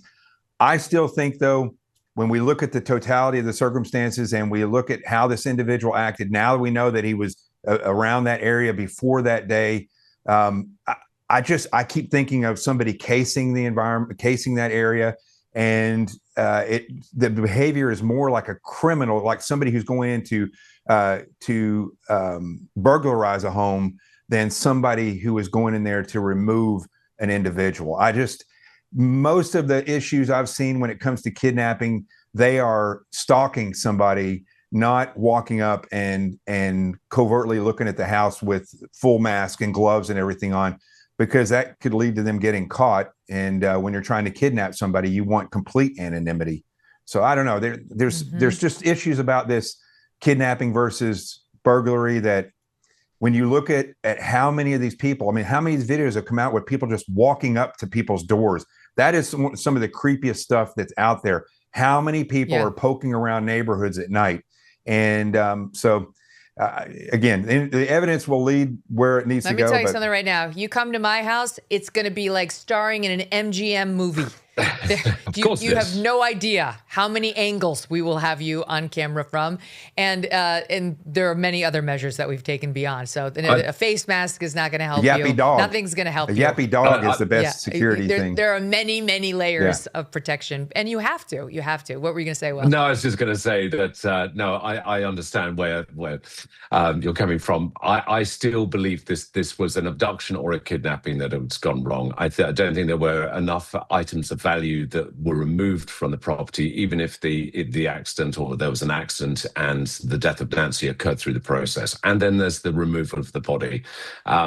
Ultimately, I think for a burglar, and I'm open to be proved wrong, but it just doesn't fit the profile for me personally, anyway, of it being a burglary. And I have to say, like on the burglary front, most 84-year-old ladies are not keeping a lot of expensive things in their homes.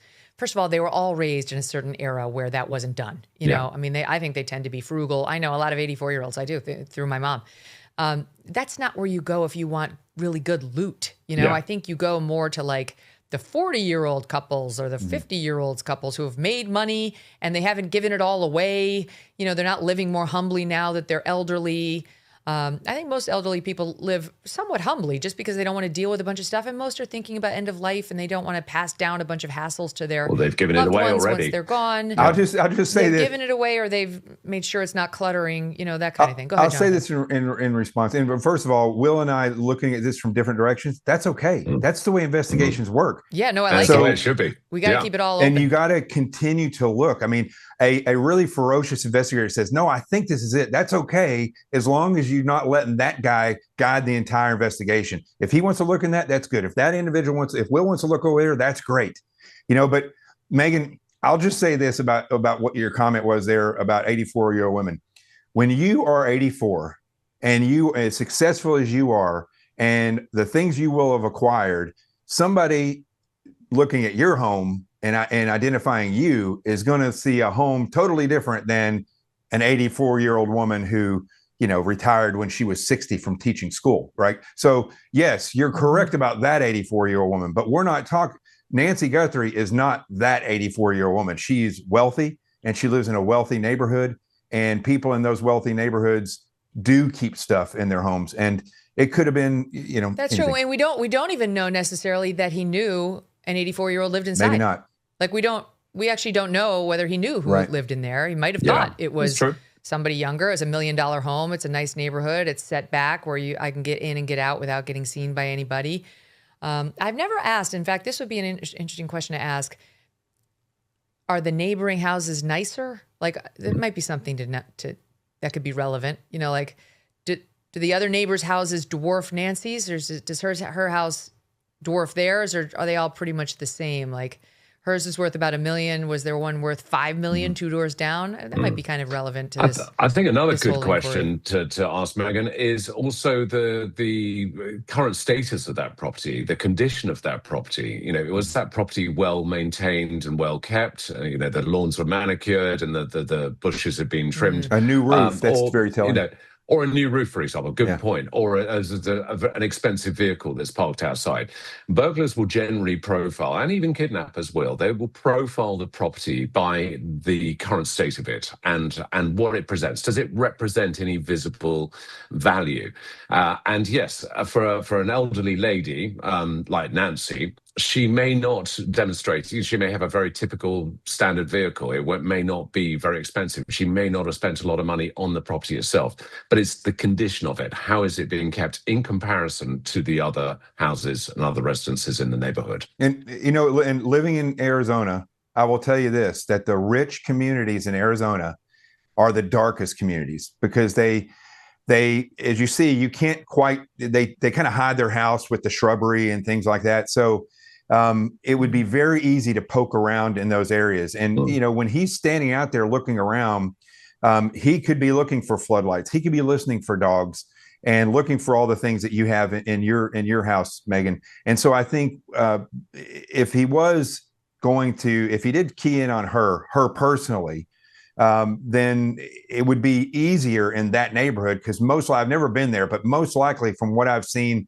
in all the wealthier neighborhoods is it's really dark because they just don't want the street lights. They want to live in the desert. Dark, isolated, far back from the road. Let me ask you guys, as like security experts, do you leave all the lights on the outside of your house on overnight, or do you turn them off? I would generally suggest for a client that they have a passive infrared movement detection light. So, and you want to set it up in such a way that it's not going to be inconsiderate to neighbors and start shining into their bedroom lights in the middle of the night if a coyote or over here in the UK, a badger walks into the field of view. It really does depend. The one thing I would certainly say is that any kind of intermittent light that can shine is always going to be good as a deterrent to an individual who's going to be wanting to use the concealment of darkness or bushes or otherwise to try and get close to a property. You know, one of the best things. Well, first of all, Belgian Malinois is great. I think that they're better than any light. But one of the simplest things that you can get is a driveway alarm, which they cost like $30. You get a couple of units. You set them out there. They work within usually 300 feet, and you have a little alarm that's you put inside your home, and it sounds like when you go into a store and it goes ding dong when you walk in. Well, you can put those around your property, and anybody that comes on there, they're waterproof. They work in the dark. It's going to alert when somebody walks up your driveway or your walkway, and it doesn't record, but it notifies you if somebody is walking through that location. So when I'm in my RV, I have those all around my RV. Anybody comes close to my RV, it's going to ding. So I think these are. We have an advertiser called Simply Safe, Simply with an I, and they have their company doesn't just like go off when somebody breaches your home. They get you like outside as you're like trying to get in.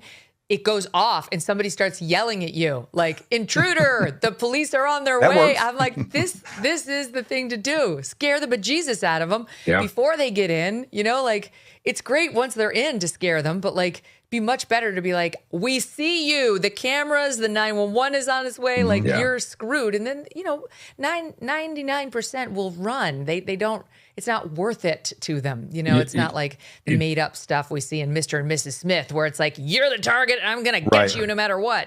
The only thing I would say is you've got to be able to calibrate these things accurately, because if you do have small animals, whether it be someone's cat or their dog or whatever, that you're not waking up the neighbors every morning at 3:00, We actually have had that in the past. Like we've had like new guards who didn't really know the rules.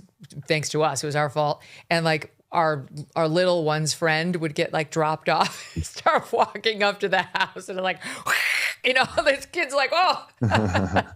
You also have another great advantage over us over here, and that's the Second Amendment. You're very fortunate to have that. Yeah, and that's a great thing about Arizona as well.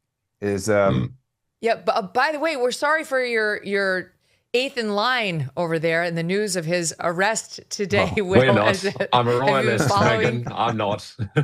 I mean, he's out. He's not really the royal anymore, right? He's kind of just like royal light now. He's kind of a royal embarrassment, I think, more than anything else. Well, we could talk about that another time if you wish. Hey, I will say this about that, totally. though, Megyn. It's good to see somebody arresting somebody who's even close to power.